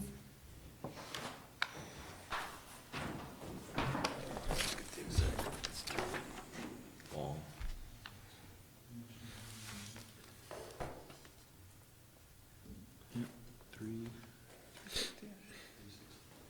The overall length is 360 from corner to corner along Williston Road. 360 feet?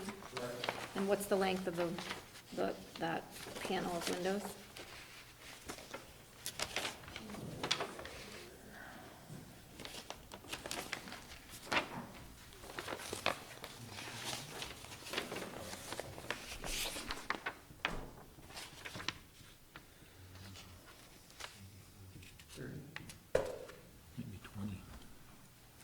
Typically, those are 5-foot windows, so 1, 2, 3, 4, 5, 6, so 30 feet.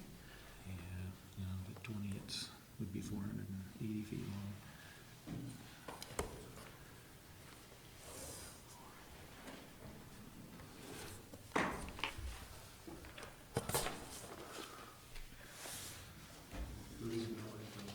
It's about 30 feet, the span of the So, each end.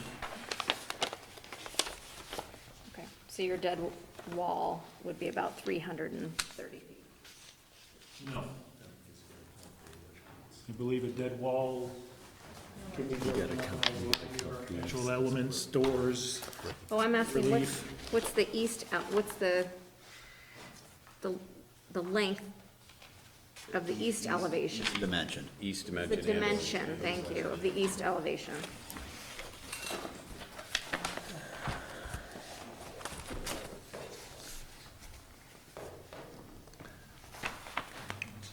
$160. So 130, but I understand, but I'm taking out the windows. 130 of dead space. So what does our bylaws say? Do we Okay, so two things.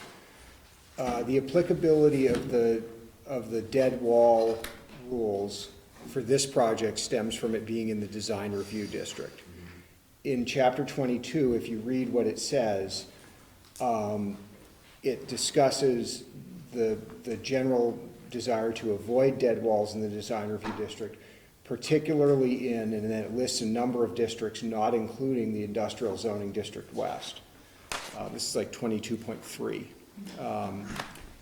And then if you go into those other zoning districts, you'll see a reflected prohibition on dead walls. So in Taft Corners and other growth center districts, and a dead wall is any uniform blank wall, 30 or more feet long.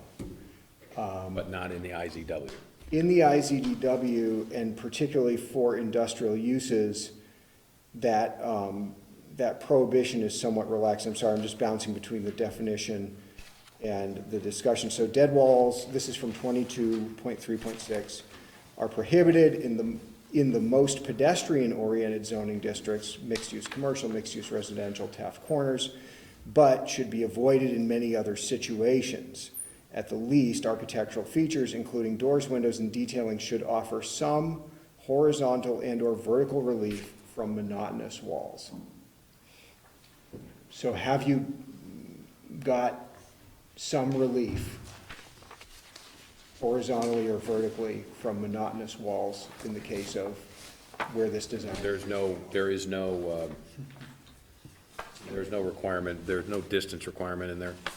No, in fact, in the zoning districts where that distance requirement is discussed, it's done in the explainer box. It may also be a chapter 46.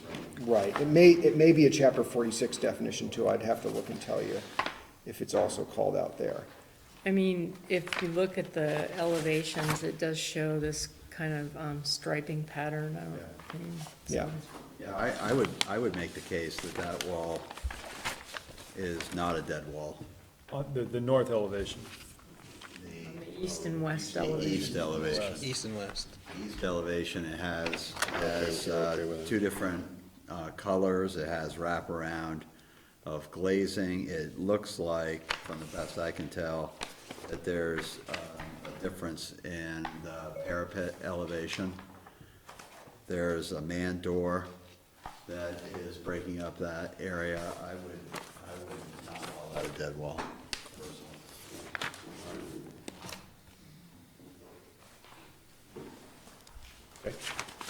That is not to say that there are no dead walls in these elevations.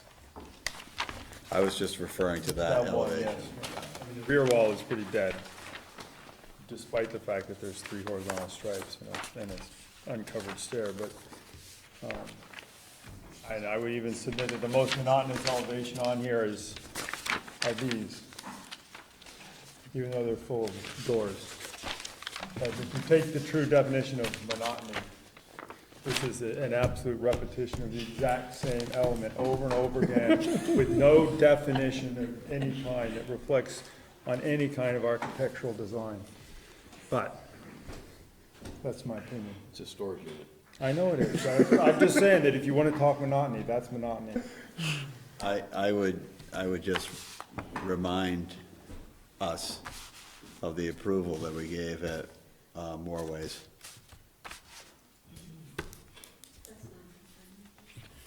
What's that? No, go ahead. What'd you say? At Shumpike Roads, that was not in design review. Fair enough, thank you. It's the, I mean, it's the first building you come to when you get into the town of Williston. Pete, my point is that the definition of monotonous can be argued. And it's not really a black and white case, it's a judgment. Subjective. Yep. I do have a question, because I wasn't at the last meeting and it probably came up there, on the covered RV parking spaces. Can you explain what you mean when you say covered? Are they canopies or? They're similar to a carport canopy, so it'll be post structure, steel structure with a pitched roof. Well, are you, any thought of doing solar covered roofing on those? We've certainly considered it. We haven't made a decision on this one, but it's, we certainly could consider it. We haven't made a decision on it at this particular site. And then one question for the staff. Does the 33 covered RV spaces in a row have to have an island because of the 24 parking space requirement? I would view what's happening there as storage rather than true parking. So In the back as well. you're dealing with an industrial site that uses pavement for an outdoor storage use as opposed to a parking lot that's there to support some other, retail or residential use like you might in Taft Corners. Is there a reason that you set up all the RV parking in the back there, so it's all blind side back in? Just out of curiosity.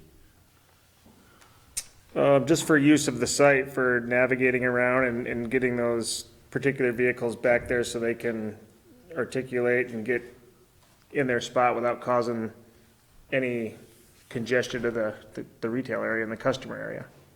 No, what I'm saying is you said there's boat storage as well. Is the boat storage gonna be under that canopy?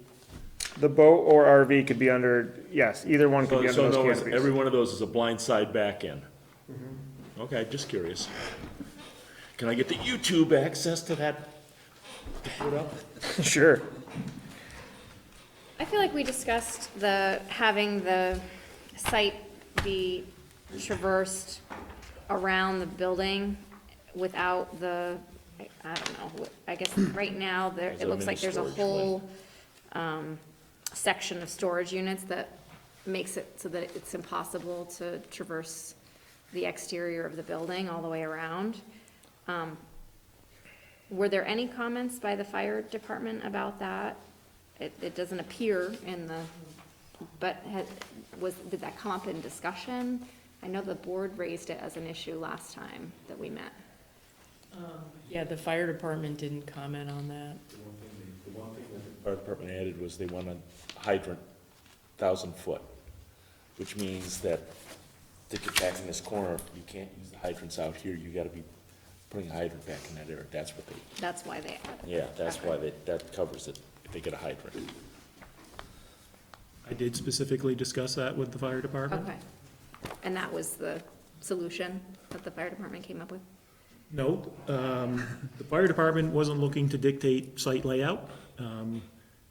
When they understood that there was a building along the entire side of that building that would prevent driving around the building's perimeter, we talked about circulation within that area of their trucks, number one, and number two, getting access to the back of the building from the closest hydrant. And there's a couple of hydrants along Williston Road.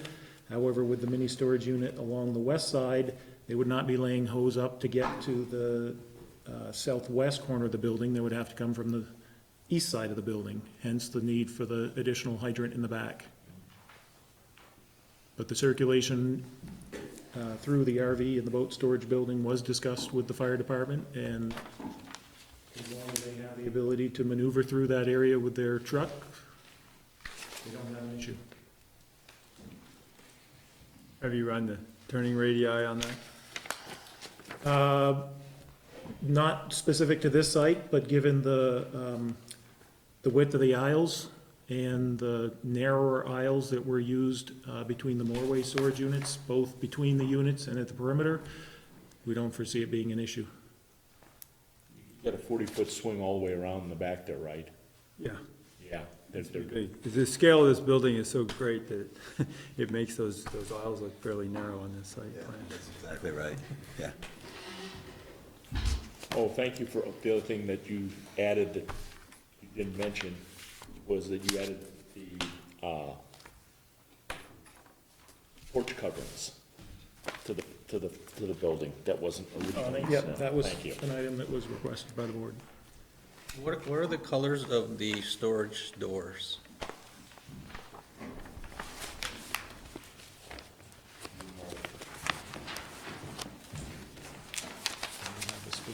Does it that'll be the same as this one? Call it, Paul, a U-Haul orange?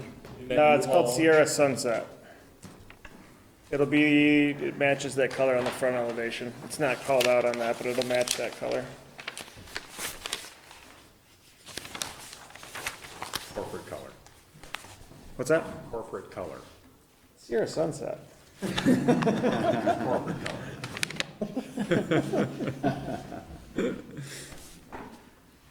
It's sort of like the Shell comment about the, So,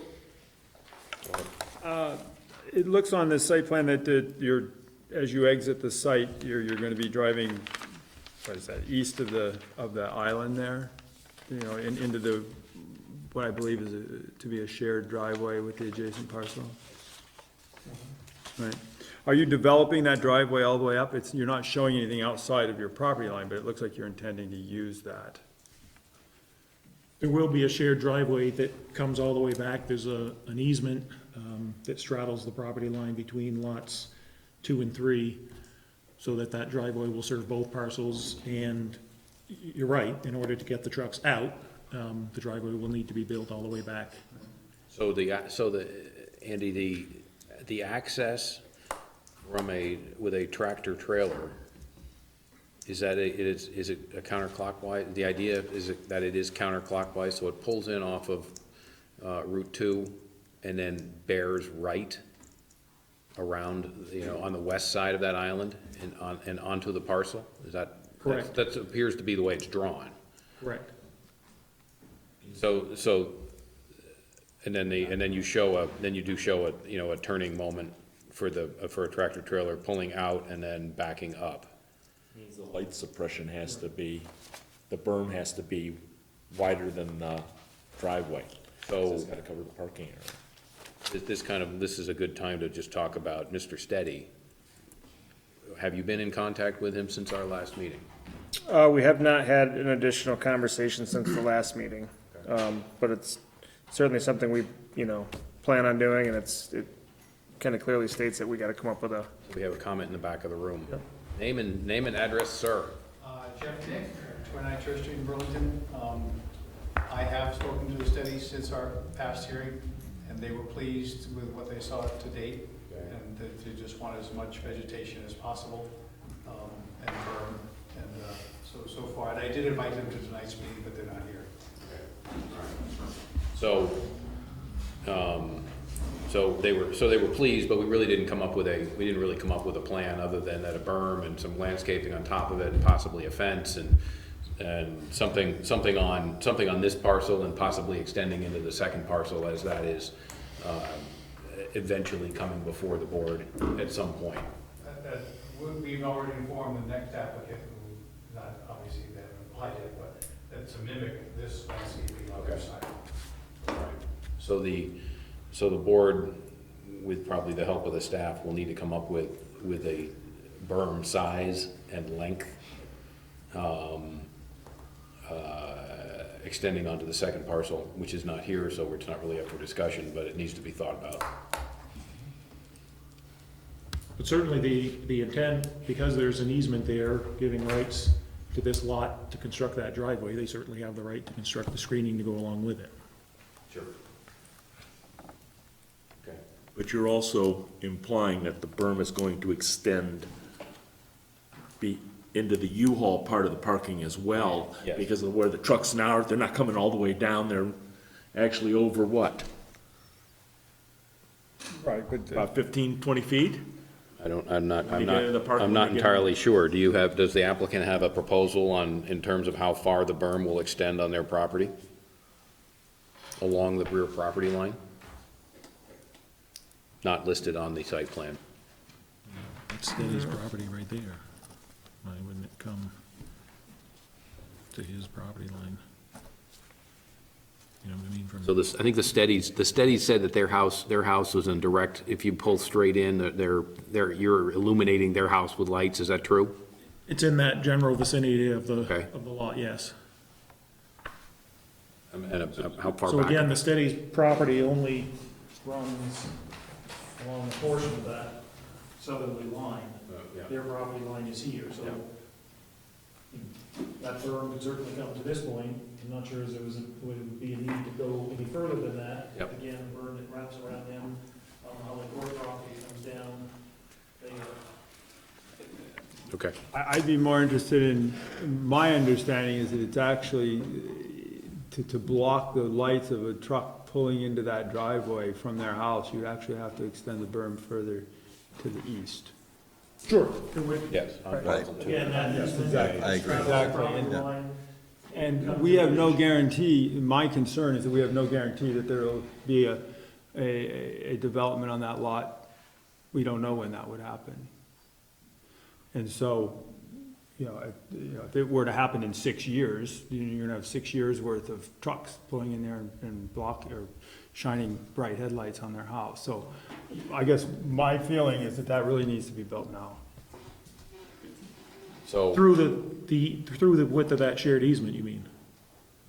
Or are you talking along? Well, that's what we're gonna, I think, this is a pre-application, so you're gathering input from us. But I think it's the applicant's intent to construct it within that shared easement that. I'm just not seeing that on this So plan. can you, right, so, John brings up a good point. The easement is not shown on the site plan. The shared easement, at least, it doesn't appear to be on mine, or maybe I'm reading it wrong, but Correct. not shown, correct? Correct. But the plan is to develop that shared easement all the way to the rear to allow for the entrance and exit of the trucks. Correct, that would straddle the property line. So you've got an easement on that property, you've got an easement on the neighboring property, which means that we ought to be able to require you to build the berm on that property as well, correct? For the width of the easement, definitely, and I think Width of that's the easement, correct, okay. That's the applicant's intent. Yeah, that's,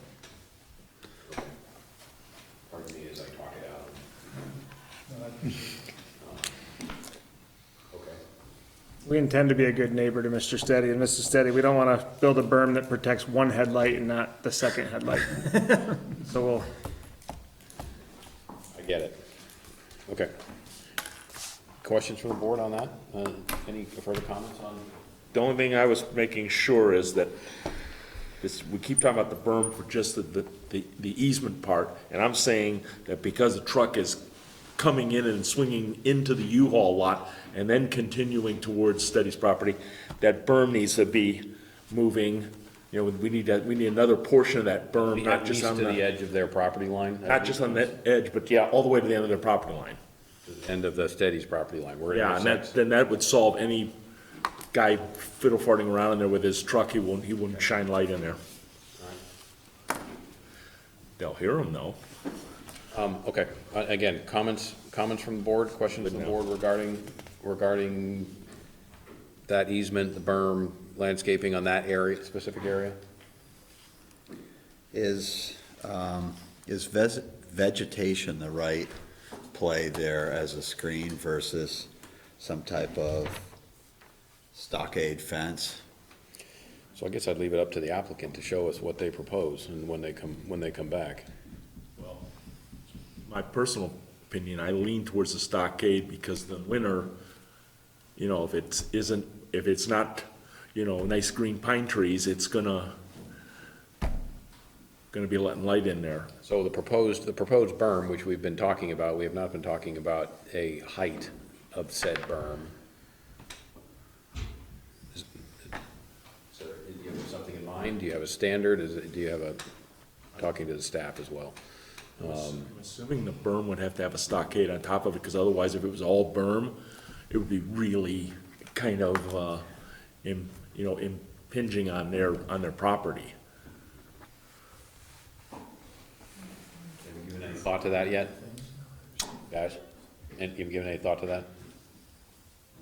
We have, I guess keep in mind, the berm that he enjoys on the other sides of the property kind of defies physics a little bit. 23 feet sounds like a lot. That's true. But if it's got a 3-on-1 slope, for example, in order to put plantings on it, it's only 4 feet high. If it goes up at 3-on-1 on each side and, comes to a point at the top, if it's only gonna be a 23-foot wide. So if it's 3 to 4 feet high with a 6-foot fence on top of it, that would get a 9-foot screening. I don't think anybody's gonna wanna look at a fence, so there would most likely be some plantings, a mix of higher and lower things to kind of screen the fence, not necessarily screening the Steady property, but more screening the fence. Okay, all right. That work. Yep. Yep, I like that. Okay, so why don't you propose that, gentlemen?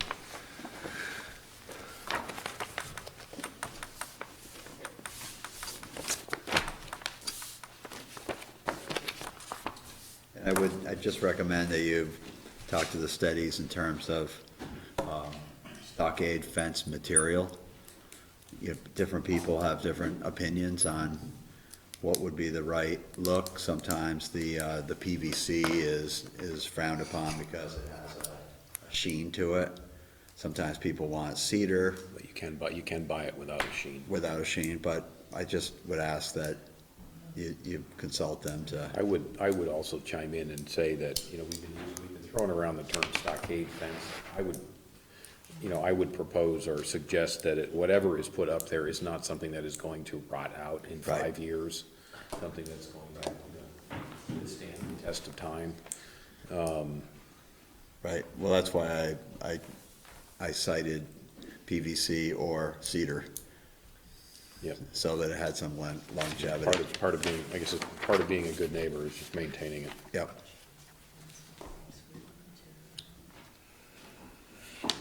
Cedar should be painted the industrial, corporate color.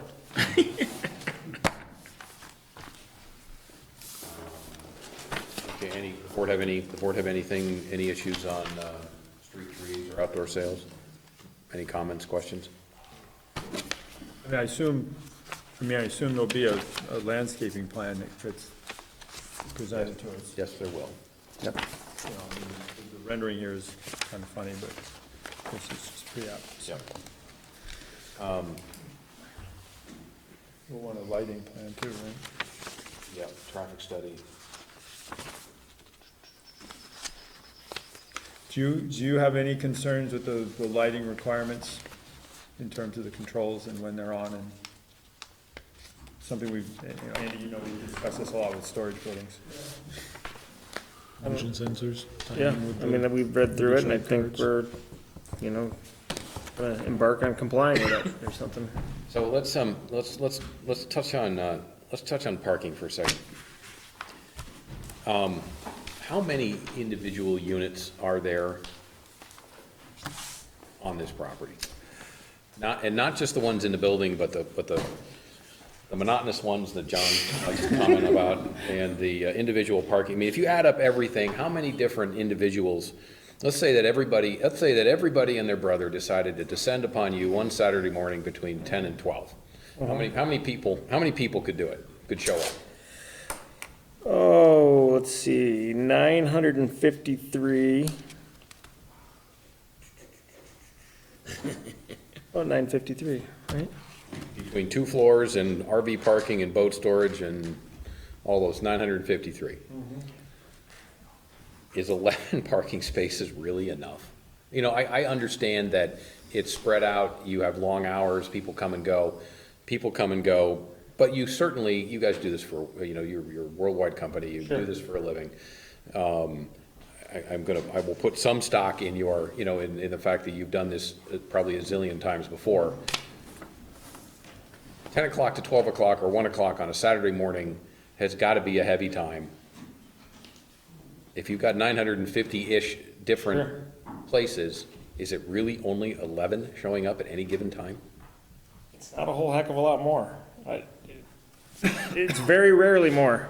It is, they do not all show up at the same time. Some are there for an hour, some are there for 2 or 3 minutes. The exterior minis, a lot of people drive up alongside of those, so you can take those out of the equation. Yep. I mean, you're right, we have a lot of buildings that have this number of units and high occupancy, and the parking and customer load unload areas are very similar and very workable, and they flow very nicely.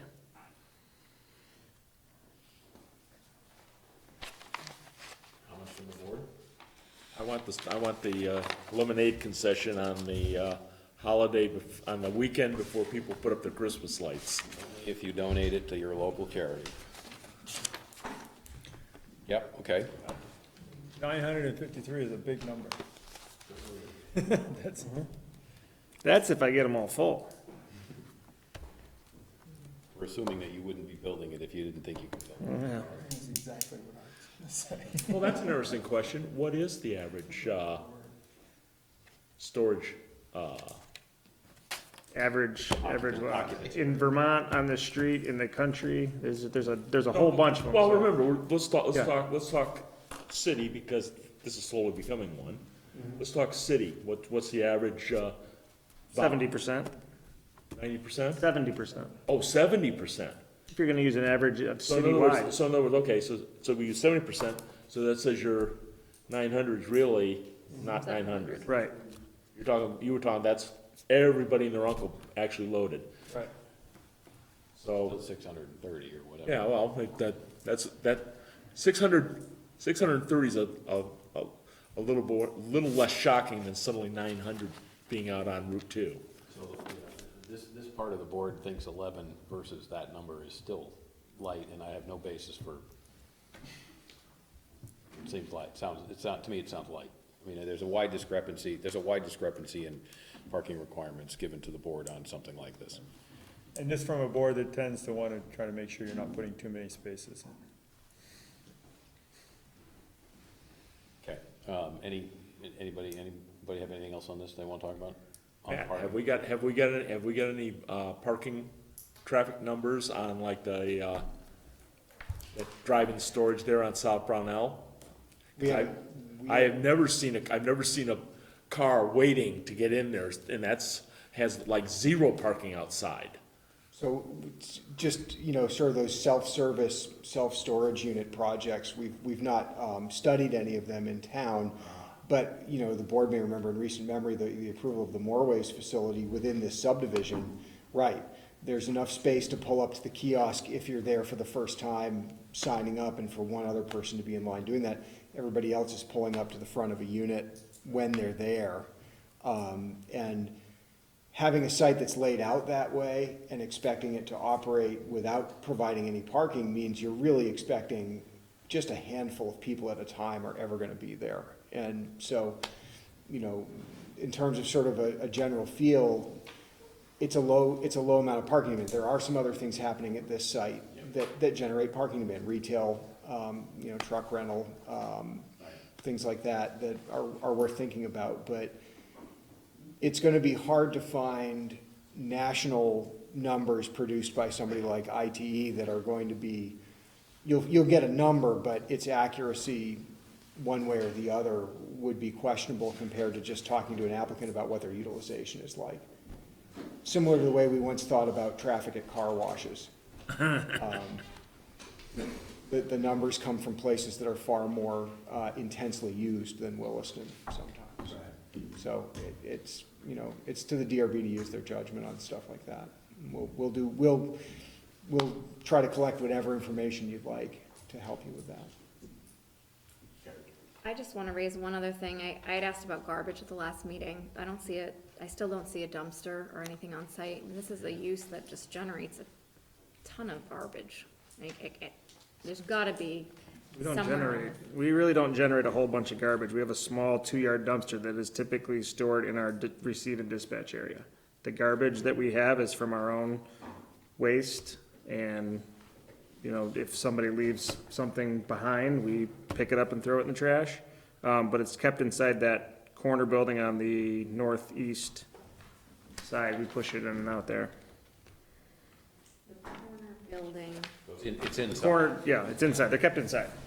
And then our self-storage has what's called a community reuse center, where if somebody has a used item, they leave behind and somebody else takes it or reuses it. And that seems to have worked very well for us. A lot of things if somebody's moving out of their storage unit and they decide they no longer need it, can't fit in the new home, we provide a small area next to our elevator, which we can blow up on the plan. They would leave the item there and another customer would take it. If it sits there untaken for an amount of time, we donate it to Goodwill or Salvation Army or something of that nature. I mean, maybe that's a 2-yard dump, whatever you've got on the south elevation. I mean, I can just picture garbage just piling up next to that. But if it's inside. There are no dumpsters outside. No, well, there's a little tiny one on the south elevation next to the garage door.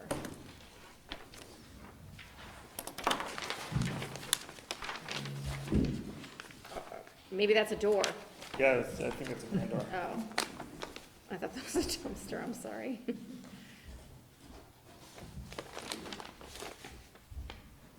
Board fine with it if the dumpster's stored inside? Inside.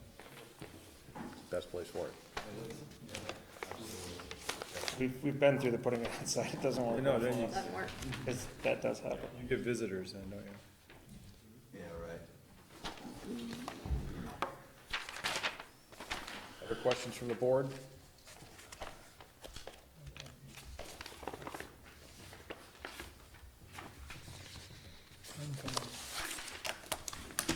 Questions from the board? You're good? Paul, you good? Any questions from the audience? Anything else you would like to add? Just that we would be looking for a direction for, hopefully you concur with staff on the recommendation for a sidewalk versus a path. And we talked about it with staff, just so that we're on the same page as the board. The traffic study recommendation that staff was making was really trip generation information and not a full-blown traffic study, which was provided with the original Robert subdivision. Certainly we'll provide the trip generation, but just wanted to be clear that we weren't planning to do another traffic study, assuming that the trip generation is consistent with what was proposed in the original traffic study. So let me just ask Matt something on that real quickly. So the Robert subdivision has a traffic study. this is a use, I would assume was not contemplated in the original traffic study that the Roberts did. So Andy can speak to Yeah, that. so, go ahead. U-Haul use was anticipated to be located on Lot 4 when the traffic study was originally done. If you look at that original traffic study, the Jeff, you're uses are, nodding your head up and down over there, yeah, okay. the uses are a little vague, and, you know, we didn't put U-Hauls going here. If you look at the trip generation for Lot 4 and the trip generation for Lot 3 in that original traffic study, Lot 4 was anticipated to generate 34 PM peak hour trips, and Lot 3 was anticipated to generate 34 PM peak hour trips. Again, slightly different mix of use, different uses, different building areas, but just worked out that those two trip generations were very similar. So moving U-Haul from Lot 4 to Lot 3 doesn't substantially change the traffic study. Okay. Makes sense to me. Yep. Any other questions from the board? Anything else you wanted to add, Andy? No. Questions from the audience? Okay. Thank you for coming. All right, we are going to close DP 20-03 at 9:30.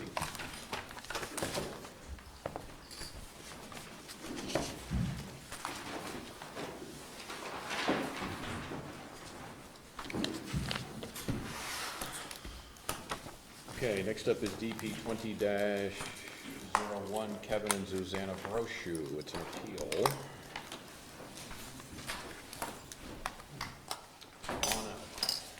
So Scott, this is an appeal of a decision I made as zoning administrator, so I am going to recuse myself from the staff table, sit in the audience, and won't be participating as a member of the staff with Okay, this. very good.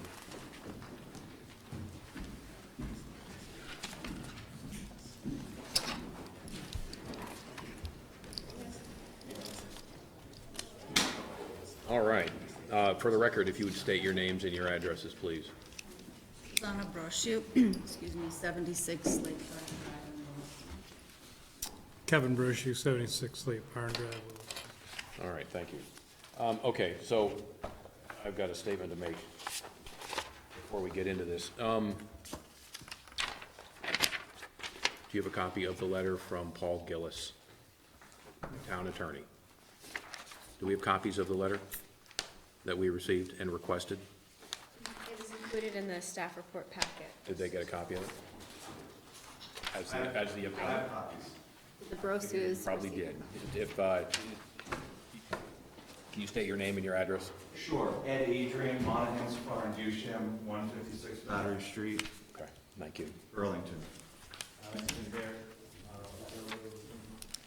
Okay, so before we get going, the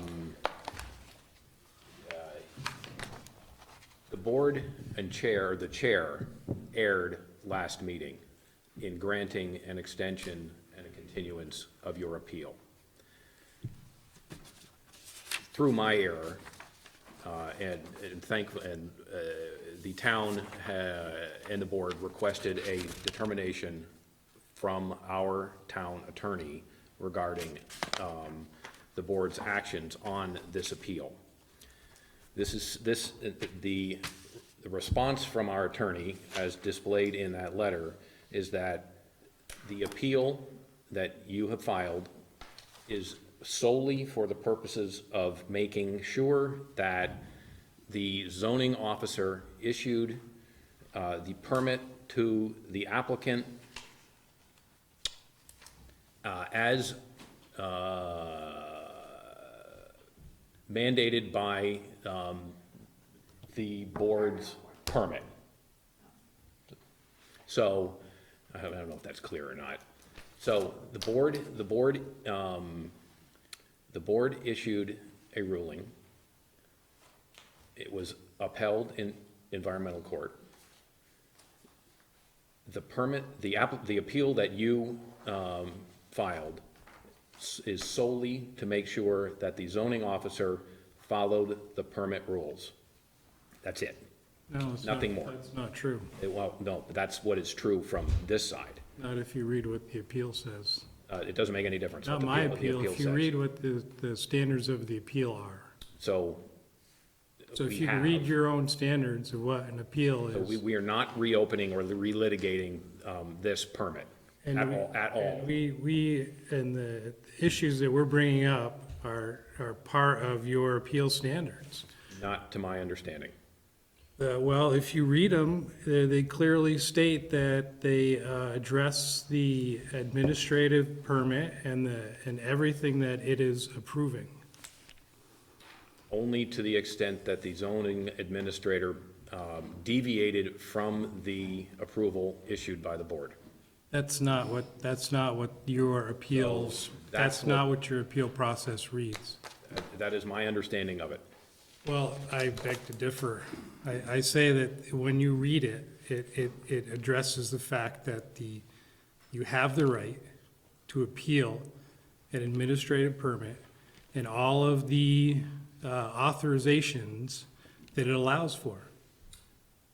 That is correct. I believe you And do that's what we're doing. have the right to appeal it. And that's what we're But the doing. appeal is solely based on the zoning administrator deviating from the permit that was approved by the board. Well, no, that's not true. We're appealing all of the authorizations that the administrative permit is approving. No, And we are, no. we're well, not. if you read your own standards, that's what it says. So this board will not hear that. And at this point, you will have to take it to a different authority, mainly the environmental court. That's unfortunate. I- It's unfortunate. Can I sort of maybe characterize this a little bit differently for you, same outcome? Please do. but- So when the applicant received their approval, at that time, you had a 30-day appeal window, and you exercised that 30-day appeal window and took it to, I think, first the DRB, and then that was appealed to the environmental court. The scope of your appeal was set forth at the environmental court. And you raised some issues at the environmental court, and unfortunately for you, the environmental court did not find in your favor. It found in the applicant's favor. So when the applicant came back to get their permit, it was settled at that point that the applicant, as the original proposal and the original approval, is entitled to his permit for that. And so, as long as he didn't change anything that he originally applied for, then he would be entitled to that. So even on the issues that you've raised, you've sort of reopened some of the issues about the size and the scope and the location and those sorts of things. That could have been addressed initially at the environmental court level. It wasn't part of the scope, or may have been part of the scope of your appeal, but at that appeal, you unfortunately did not prevail. So the applicant is entitled, pursuant to the court, to his permit, as long as his request for a permit complies with what he originally got the approval for. You've sort of already litigated that piece of it. That's my understanding.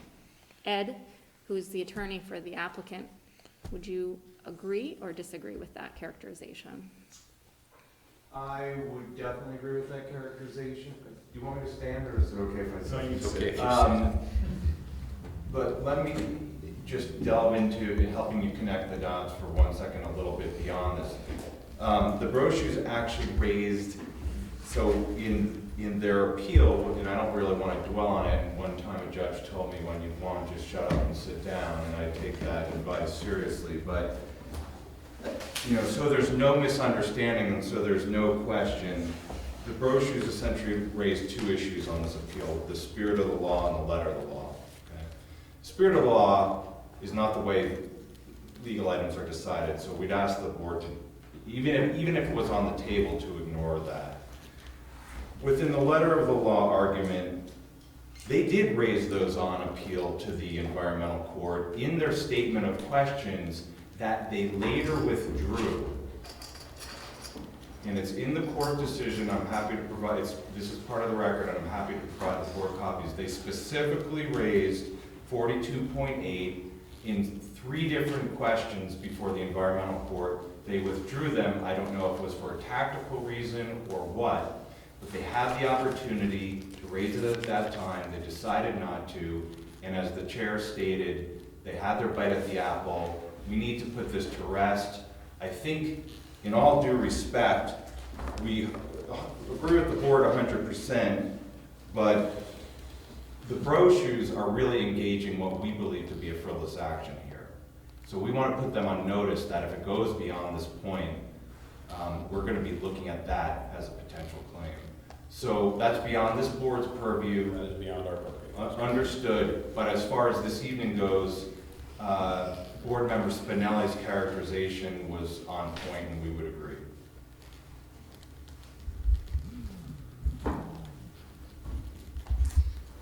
So, Any questions or comments from the board?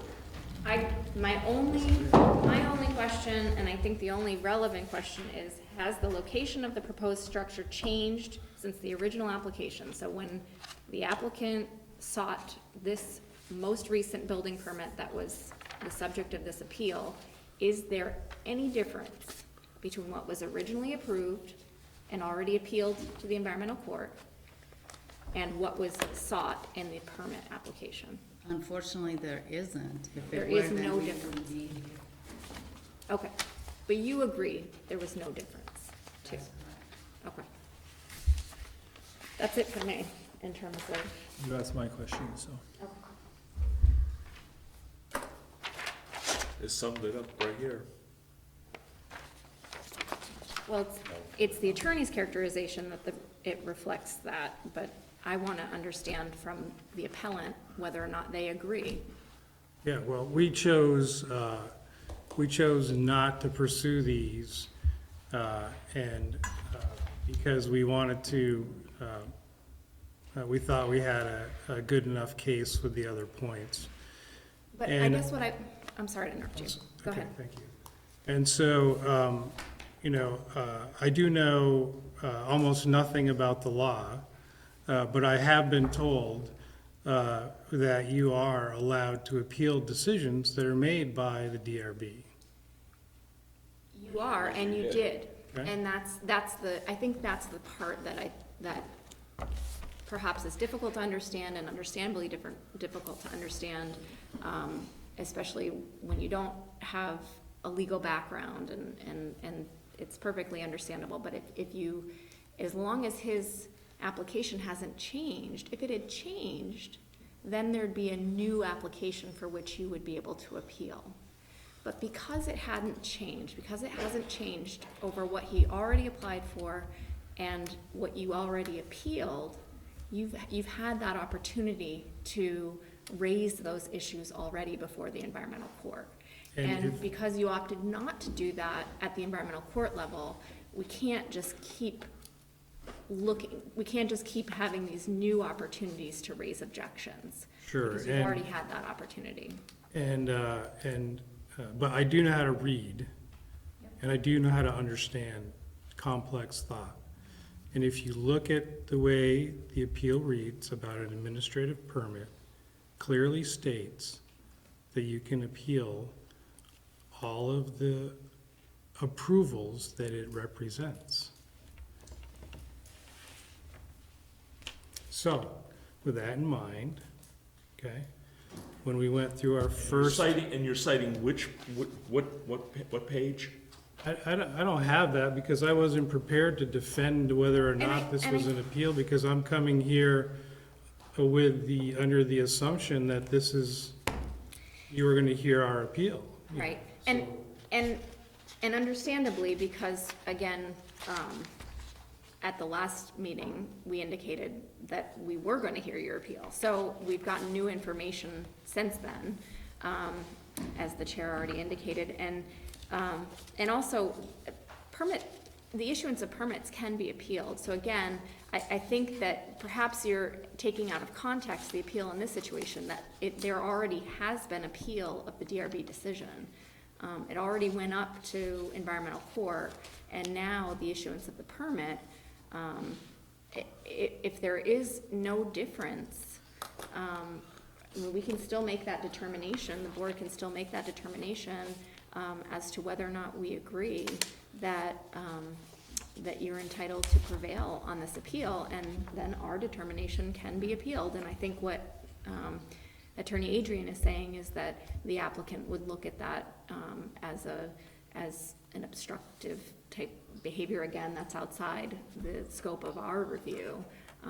But, you know, we're simply looking at this as, the question we're asking is, did the application change from the date that it was originally submitted, the date that the, and then the determination by the town zoning administrator to issue that permit. And if nothing changed in between that time, then I think it's gonna be difficult for this board to find in your favor, although we will certainly adjourn and discuss it and make a determination.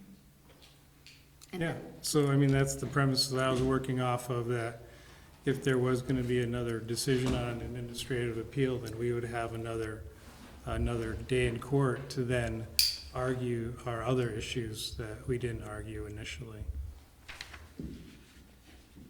You know, and to be honest, if you look at the bylaws, you're not even allowed to give an administrative permit in the village. So, but that's I think a very small point. But, you know, I feel like, you know, it's unfortunate that we're not getting the chance to now argue what we want you to hear. You know. And especially this, you know, coming on the heels of the conversation we had here last time, which clearly indicated that you were ready to hear what our concerns were. And I think we were pretty clear in stating last time the disappointment that we've had with this process throughout. And I have to say that this last turn of events is not making it any more palatable for us. We feel that we're coming here with some credible, legitimate issues, and we have voiced those in the letter that we submitted to you. We feel that there are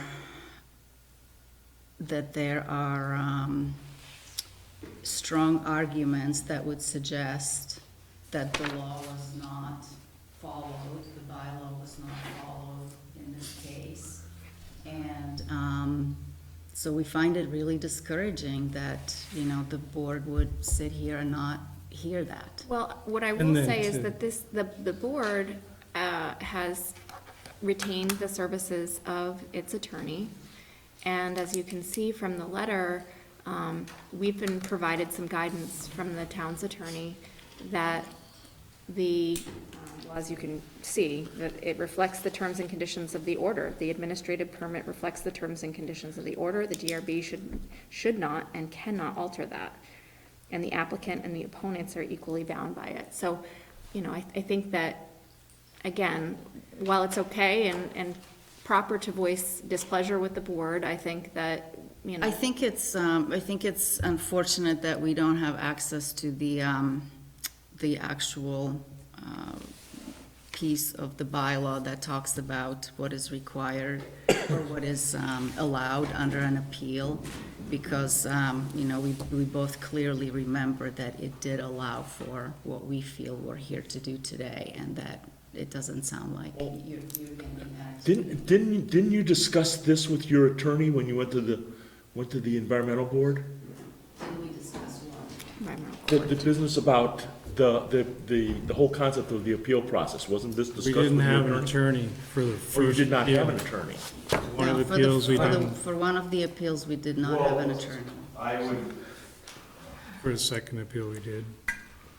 The board's made its position clear, No, you have, like, from day one. so, anything else?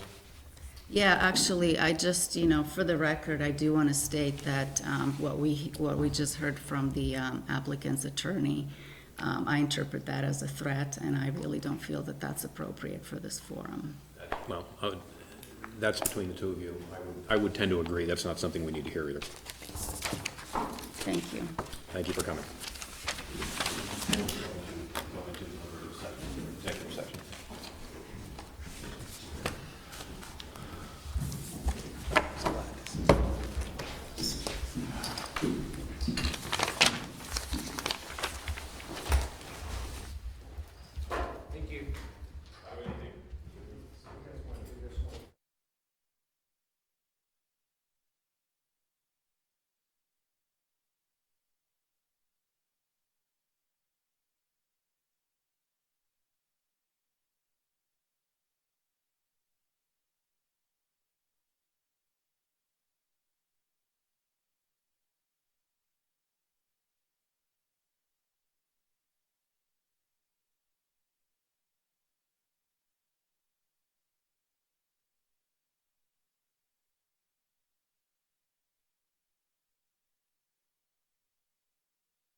You'll be back.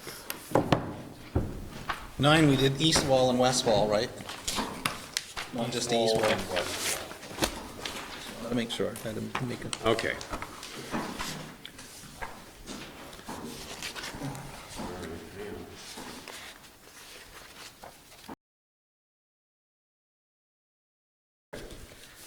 Pardon me, let's see if I can get these things. Okay. Okay, all right, very good. The Town of Williston's Development Review Board is out of executive session at 11:35. Do I have a motion for DP 20-08 McDonald and Gatta subdivision? Yes. As authorized by WDB 6.6.3, I, John Hemmelgarn, move that the Williston Development Review Board, having reviewed the application submitted and all accompanying materials, including the recommendations of the town staff and the advisory boards required to comment on this application by the Williston Development Bylaw, and having heard and duly considered the testimony presented at the public hearing of September 24th, 2019, accept the recommendations proposed by staff for the review of DP 20-08 and authorize the applicant to proceed to residential growth management allocation review. We are going to add a recommendation, which will be numbered number 2, which says that the applicant shall provide an easement along Old Stage Road for a multi-use path. Great, thank you. Do I have a second? I'll second it. Dave seconds it. Any further discussion? All in favor? Aye. Aye. 6 ayes, no nays, motion carries. DP 20-09, Brian Cairns and Vermont Home and Marine has been continued to October 22nd.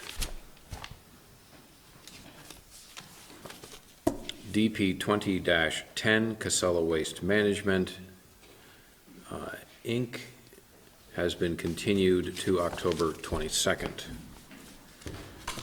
Do I have a motion for DP 20-03, pre-application for Americo Real Estate Company and U-Haul International?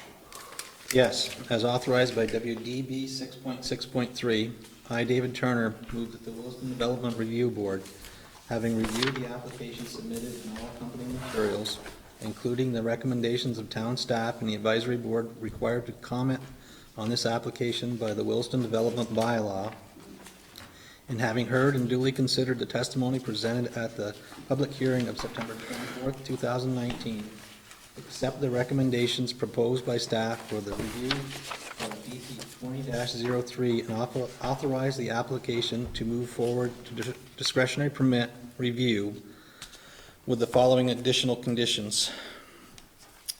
East and west walls are considered dead walls. They shall look at increasing the, The architectural. Oh, yes, architectural interest. I'm like, wow, I can't read my own writing. Number 10, reconfigure site to include storage. Reconfigure site so individual storage units are not visible from Route 2. Number 11, tone down colors and use earth tone colors. Number 12, reduce mass of building as seen from Route 2. Number 13, landscape berm at the landscape berm at the rear of property entrance to the property line of Mr. and Mrs. Steady. Number 14, landscaping along Route 2 shall have street trees at 20-foot spacing plus additional screening. Number 15, show on-site plan where you would put 20 additional parking spaces. Number 16, applicant shall introduce a greater diversity of building materials. Number 17, vary the height of the parapet on the front of the building.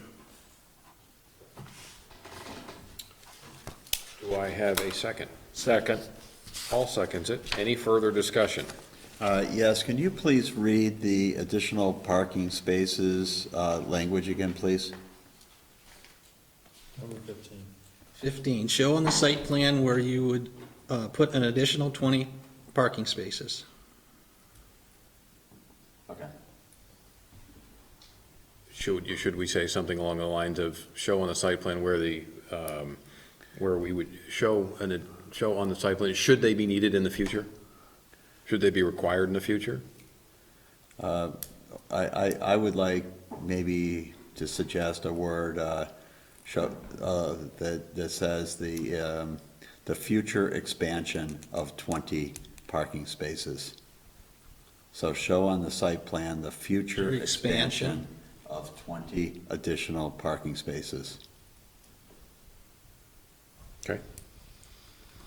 Okay, so number 15 will be, show on the site plan the future expansion where you would put 20 additional parking spaces. Okay. Okay? Is everybody okay with that? Still second it. Any other discussion about this? All in favor? Aye. Aye. 6 ayes, no nays, motion carries.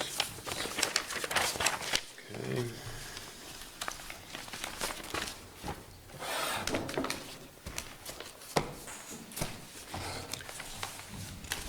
All right, do I have a motion for APP 20-01, an administrative permit appeal? Yes, as authorized by WDB 5.4.6, I, Jill Spinelli, move that the Williston Development Review Board, having reviewed the appeal of the administrator's decision, all of the accompanying materials, and having heard and duly considered the testimony presented at the public hearings of September 10th, 2019, and September 24th, 2019, accept the findings of fact and conclusions of law for APP 20-01, and as modified,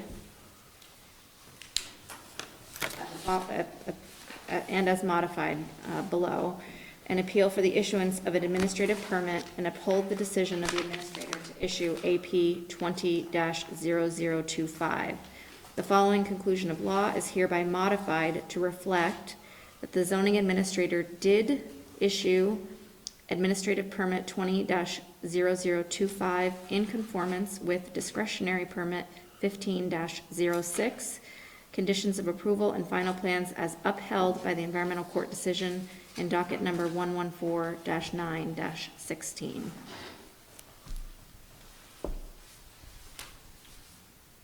Okay. Does that make sense how I read that? Okay. Okay, all right. Conclusion on law number 2? I'm sorry? Conclusion on law number 2, or did that? Yep, so are we reading number 2 as well?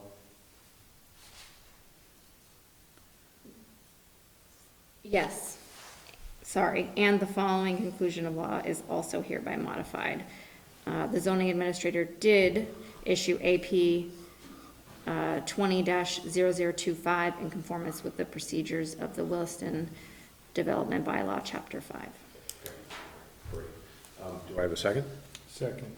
John seconds it. Any further discussion? No further discussion. All in favor? Aye. Aye. Do I have a motion to approve the minutes of September 10th, 2019? So moved. So moved. Do I have a second? I'll second it. Dave seconds it. All in favor? Hold on. Oh, hold on. So just for, as a note, the label on the minutes is September 20th, but the actual date of the meeting was September 10th. Duly noted. Also, I would also like to note that Bill Neddy's name is spelled N-E-D-D-E, not N-E-E-V-E. N-E-D-D-E. Neddy. Okay. Also noted. With those changes, everybody okay with that? All in favor? Aye. Aye. 6 ayes, no nays, motion carries. Do I have a motion to adjourn the meeting at 11:44? Absolutely. I can't wait for all this overtime. All right. You can see straight enough. I'm gonna keep these pages. Yes, if you can read my scribbling, I was gonna bring it to you. If you can't read it, let me know. Speaking of knees, speaking of knees. Okay, everybody. Youch.